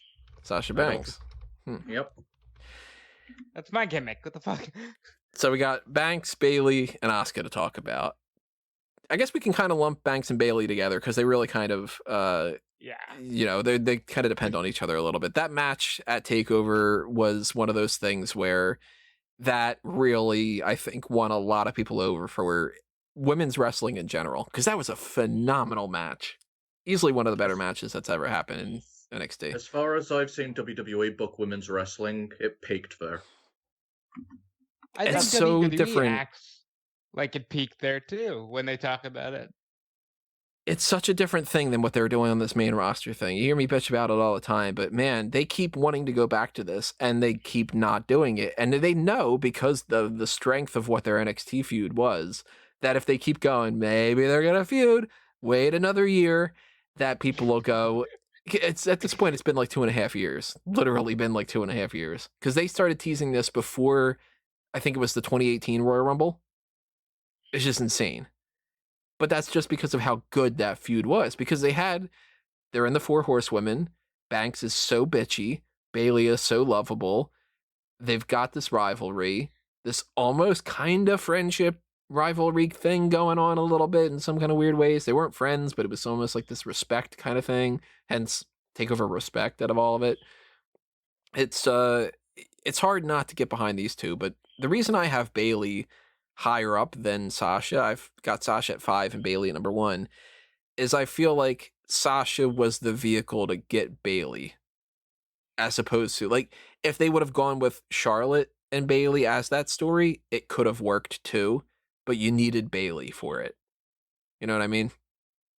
Banks and Bayley is a perfect example of, let's not pull the curtain back too much. Let's just have the girls go out there and be characters. Sasha's, the badass who has the money. Bayley is the lovable babyface.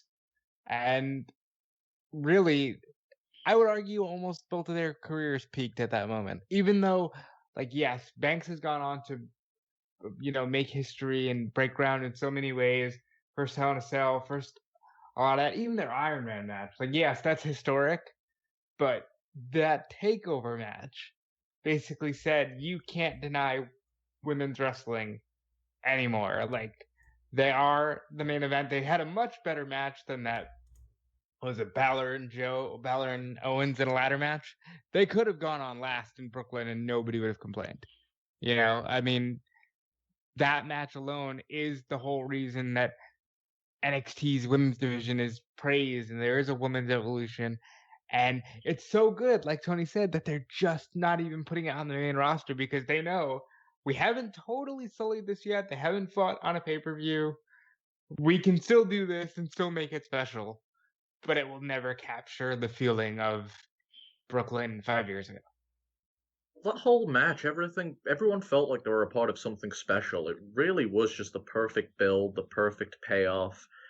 And I haven't seen a women's match deliver on that level and capture that much emotion since.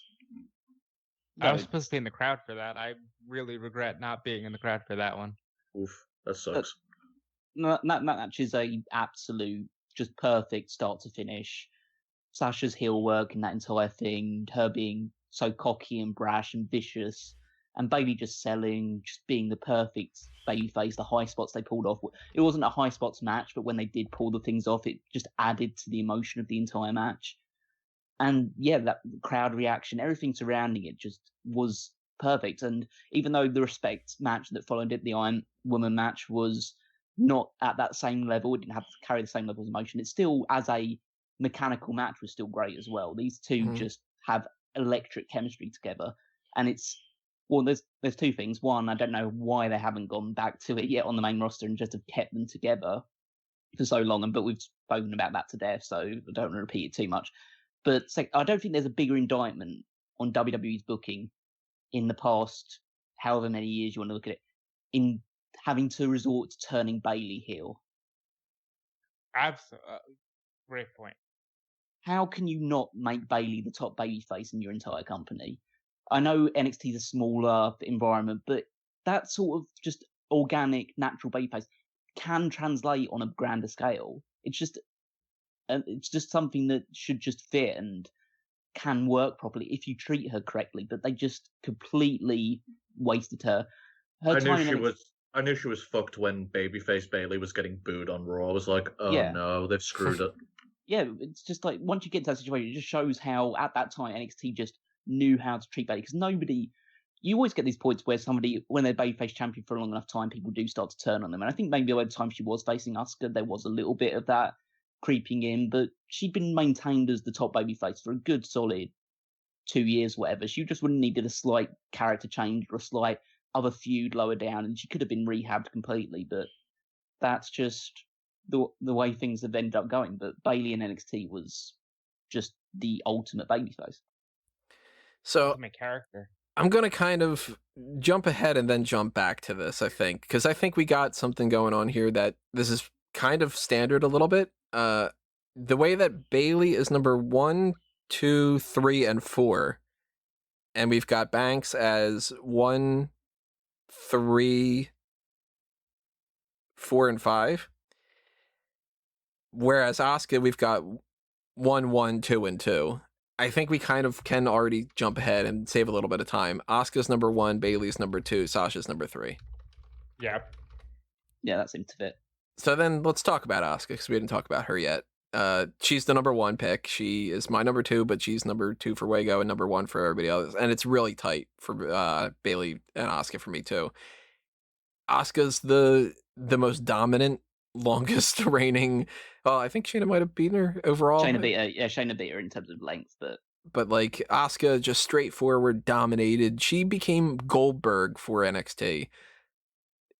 She's great in the ring. She's fantastic in so many ways. She's just she had to be number 1 or number 2, and I'm 100% down for her being number 1.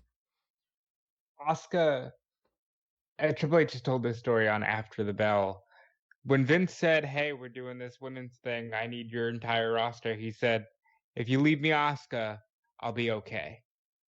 And Asuka did wonders with the NXT Women's Championship, so there's not much more can be said about her than you can build a whole division around one person, and that's how good Asuka is.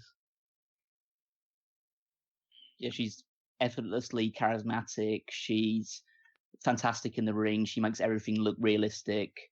She's just a great somebody you could just like draw into. She played heel and babyface, and she seemed to just divide between the two during her time in NXT.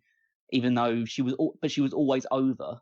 She was NXT's Goldberg, and I know I don't want to live in a world where this is the case, but frankly, we live in a world with this case. If she was American, she'd be the top female star in the entire company, especially if she were blonde. Yeah, but if she was American, she wouldn't be Asuka. Right. Yeah, exactly. But I know, and that's the thing about her, which makes her so special, makes her such a enigma. That's the reason why she is continually pushed on the main roster, even though basically anyone else in her, I don't want to say like detriment, because it's not detriment in the grand scheme, it's detriment for WWE side of things, but based on their history, they would have buried her 6 feet under at some point, and they did for a little while by having a feud with like Carmella over the title and things like that, and lose to Carmella. But I just feel like in NXT, I think she could go back to NXT and she's just the queen there. Yeah. Still Charlotte's gimmick, but yeah, but she is the biggest. I think for a time she was the biggest draw in all of NXT. If Asuka were to steal the queen gimmick and turn into a white blonde woman, what would her name be instead of Asuka? Would it be like Alicia or something like that? Yeah, Alicia.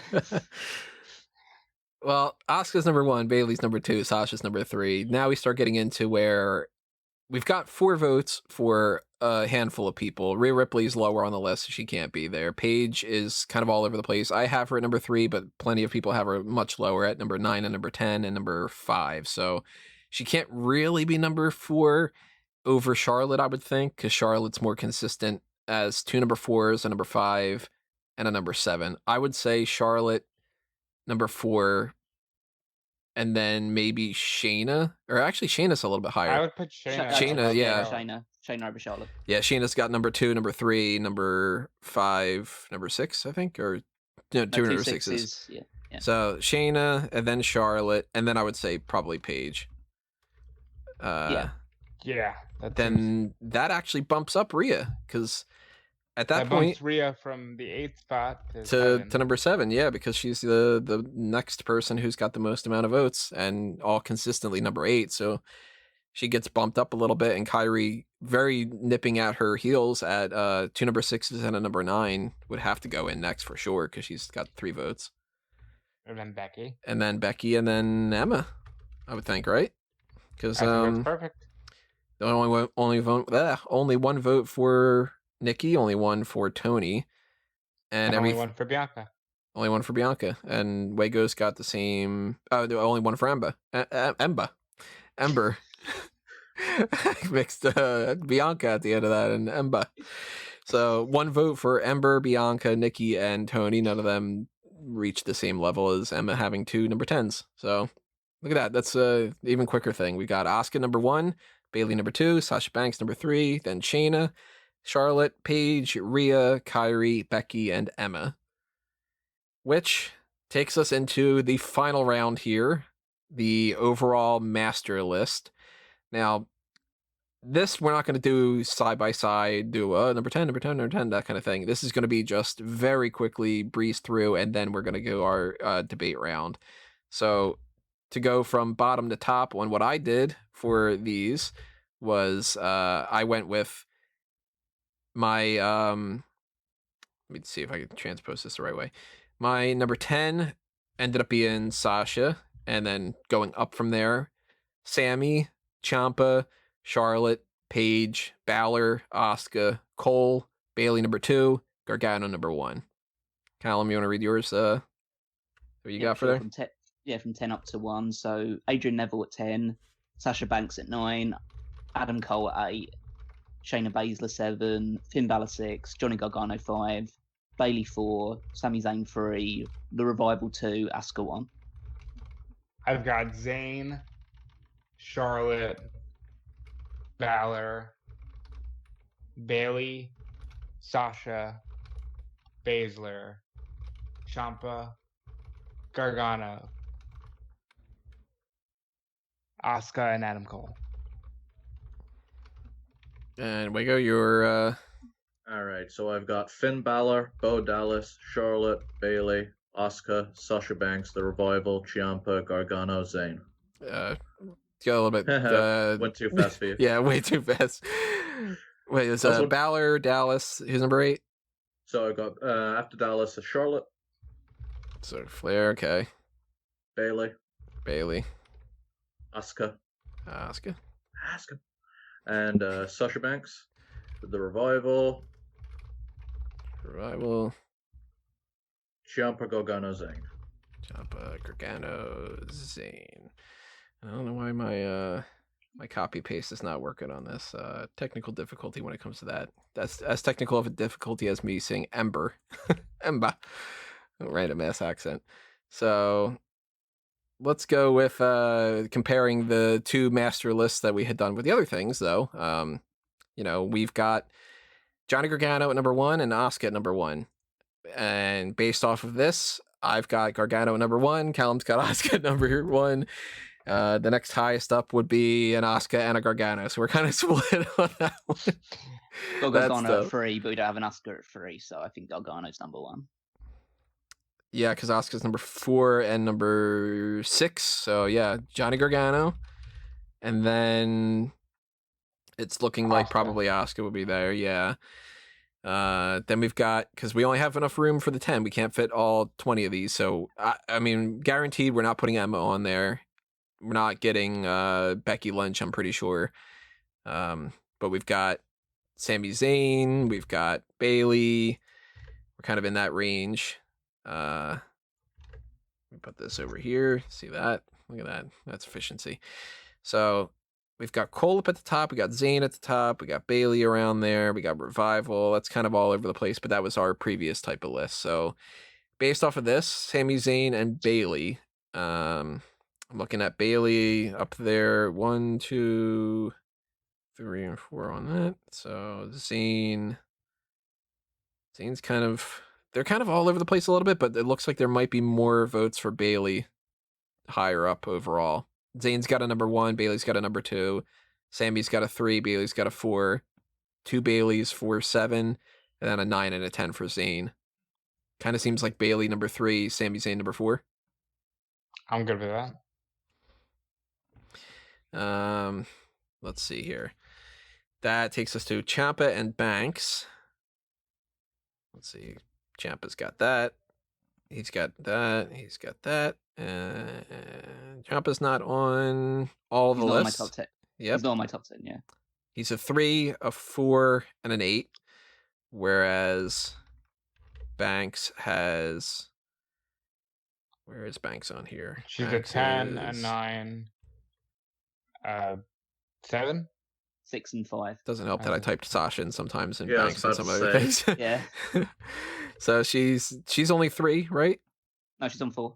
She's on No, all she's on 4. 4. Oh, there she is. She's on 4. So Sasha would go above Ciampa then. Yeah. And the rationalization could be maybe somebody else goes above Ciampa though. If Balor or Shayna would be higher up. Well, Balor's on all 6 lists, all 4 lists, sorry, so he's there more than Ciampa is. But then again, it should. But it he's should pretty really... low, right, on some of our lists. Balor's number 10, a number 8, a number 5, and a number 6. So he is on 4 lists, but he's kind of all over the place a little bit more so than Ciampa. They're sort of they're making like a point kind of thing between them. They're all kind of all over the place. Yeah, I think it's fine going Ciampa and then Balor. Well, if Ciampa was higher on our list, on men's list anyway, we should just put Ciampa first. Yeah. Yeah. It should be based more around the 2 lists that we put together rather than the our 2 overall one. master lists. Yeah. So yeah, Ciampa next and then Balor. Well, I think. the other justification is even though Shayna is lower on the list than Ciampa, there are 2 separate lists. So depending on where Shayna is, Shayna could go above Ciampa. Well, Shayna's not on yours or Wago's list, so she probably won't. She probably wouldn't be considered. She's based not on on that my one. master list. Oh, that's right. She isn't on She's mine not either. yours. Yeah. So then Ciampa, and then it's either Balor or Shayna, which Balor. Why am I talking so Yeah. weird? Balor next. Yeah. Balor is definitely above her on that. So then it becomes it's either Then Cole Balor, or Shayna. Shayna, Cole. Well, Cole's on both yours. Well, it's on 3 of our lists, which means she goes ahead of Shayna on that. He goes ahead of Shayna in that regard. On our master list, really. So I think it should be Cole and then Shayna, Yeah, I'm fine with that. just based on what it is. Looks like that might be the case. Shayna. And then we have one more spot. It needs to go to either Charlotte or the Revival, essentially. Which the Revival is not on my list. Charlotte is. The Revival is number 2 on Callum's, and I'd have Charlotte. Charlotte's not on there. On Rob's, They're there's super Charlotte. close on both master lists too. Like one of them's 5 and one of them's 6. So there's 2 for Revival. There's 3 for Charlotte. But Rob also has the handicap of the fact that he would have put the Revival higher up if he. Yeah, if I'd have known that we were putting the Revival, I probably would have had them. So it kind of depends on where Rob would have potentially put them because Charlotte is 7, 8, and 9 out of 3 of these lists. Revival is 2 and 4. Well, Tony didn't make it clear that we could. Right. Basically, the Revival goes on this list if Rob would put them at least at number 8. If you would have them at 9 or 10, there's more of a discussion to have with Charlotte being there, but Revival is higher up on Callum and Wago's list. If I would have put the Revival on my master list, they would have been probably in the number 7 slot. I probably would have knocked Sami Zayn off of it. Revival's got also like a really high ranking with me and Callum. Like he's 4 and 2. I think Revival goes in. That weighs that a lot higher. That's totally fair. So yeah, and you know what? Look at that. They're the tag team representation of the whole thing. So that makes our master list of the top 10 NXT superstars of all time so far, ever, prior to NXT TakeOver 30, prior to NXT tonight. Asterisks. Yeah, because maybe tonight ends up being like, oh man, Kushida, best ever, that kind of thing. Who knows? That means that our number 10 is the Revival. Our number 9 is Shayna Basler. Our number 8 is Adam Cole. Our number 7 is Finn Balor. Number 6 is Tommaso Ciampa. Our number 5 is Sasha Banks. Our number 4 is Sami Zayn. Number 3 is Bayley. Number 2 is Asuka. And number 1 is Johnny Gargano. That is... I'm perfectly okay with Johnny Gargano being the number 1 of the overall master list. I think that this list makes a lot of sense. it's a shame that some people can't get on it, but that's a top 10. Not everybody can get on a top 10, only 10. Well, Makes sense technically for the most 11. part. Adam Cole could be lower, I guess. I'd No Charlotte, no Paige, no Rhea, no Pete Dunne, but like, hey, we got a lot of juggernauts in this. Sad Pete Dunne didn't make the list. He would He have got up there on been ours. next up, yeah. He would have been one of the next ones up. It would have realistically been Flair and then probably, well, based off of the master list type of thing, I mean, it probably would have been Paige or Dunn. Kind of depends. But probably Dunn, I guess. Oh, I would have Paige. voted for Dunn over Paige. So, yeah, I mean, we don't need to make a top 25 out of this. We've already done this way too long as it is. It's the 2-hour podcast. In the future, top rope lists will be one of these, not 3 of these. That's for sure. Now we know that this is goes on long enough that we can get the full discussion out of it. That's good. I was a little bit worried that it might just be sort of, this one's Bianca, and it's for this reason. Okay, move on, and that kind of thing. But we know we've got it in there. At least there's good enough discussion for that. I think we got a hell of a list. I think we got a hell of 3 lists, to be perfectly honest. Great discussion. I thought this was really good. Thumbs up on my end. Any other thoughts you guys got? I'm pretty tired. Yeah. Makes sense. So I did all my plugs pretty much essentially. Just follow everything on Smark Out Moment. Check out all the things happening on the website and on the YouTube channel. Subscribe to it if you haven't done that already. Check out fanboysanonymous.com for all those things happening there. Follow me at Tony Mango. Follow me. I just said that. Follow everybody else on their social media platforms. I guess I'm tired too. Let's go around here. Might as well go in the same order we were doing with this whole thing. Callum, go ahead. Well, you can follow me on Twitter at Wikimeister14. Check out all the articles on smartcamoment.com, all the weekly stuff, including the power rankings, my weekly contribution. And of course, make sure you're tuning in on Saturdays for the Paul Heyman SmackDown podcast, where me and Rob go back into the year 2002, review the SmackDown episodes that Paul Heyman was the head writer of. And if you are signed up for the Darkcast here on Patreon, you should pretty soon be getting the review of Global Warning, the show WWE did in Australia from August 13th, 2002. So make sure, if you haven't signed up already, if you do want to check out our review of that, then sign up now. Yeah, and you can check me out on Twitter and Instagram at DudeFelice. Check out WrestleZone.com and Fightful.com, where I am regularly working and doing news. Check out the WrestleZone Daily podcast Monday through Friday on Facebook or YouTube or wherever you get your podcast. I was on the Rest Friends podcast. You can check that out wherever you get your podcasts. That was a great discussion with Iridian Piero and Teddy Chavez about AEW and just all things wrestling right now. And yeah, that's it for me. Wego? All right, you can follow me at Stephen Wego on Twitter. I'll have links posted and pinned up there in the coming week with my new channel that I'm making with my wife, where we're going to be streaming over on Twitch. Still trying to find a name that isn't fucking taken, so there'll be more information on that later. Steven and Jonna play games on Twitch. There you go. Yeah, that's really nice and simple. Yeah, rolls off the tongue. Alrighty, everybody. Well, that's the main event for this week. We still have the hot tags coming up on Friday night after all the TV show stuff is all taken care of. And then you've got that dark cast to look forward to, as well as another episode of the Paul Heyman SmackDown podcast. And then we're going to roll back along into next week's list of things to get into, which is going to be the 2 pay-per-views. So 2 editions of the pay-per-view point predictions, 2 editions of the pay-per-view point post-show coming up for NXT TakeOver 30 and for SummerSlam, which may or may not be at the Performance Center or elsewhere, or both, with people in front of it, or not, or around there, or maybe. We'll talk about it on the hot tag.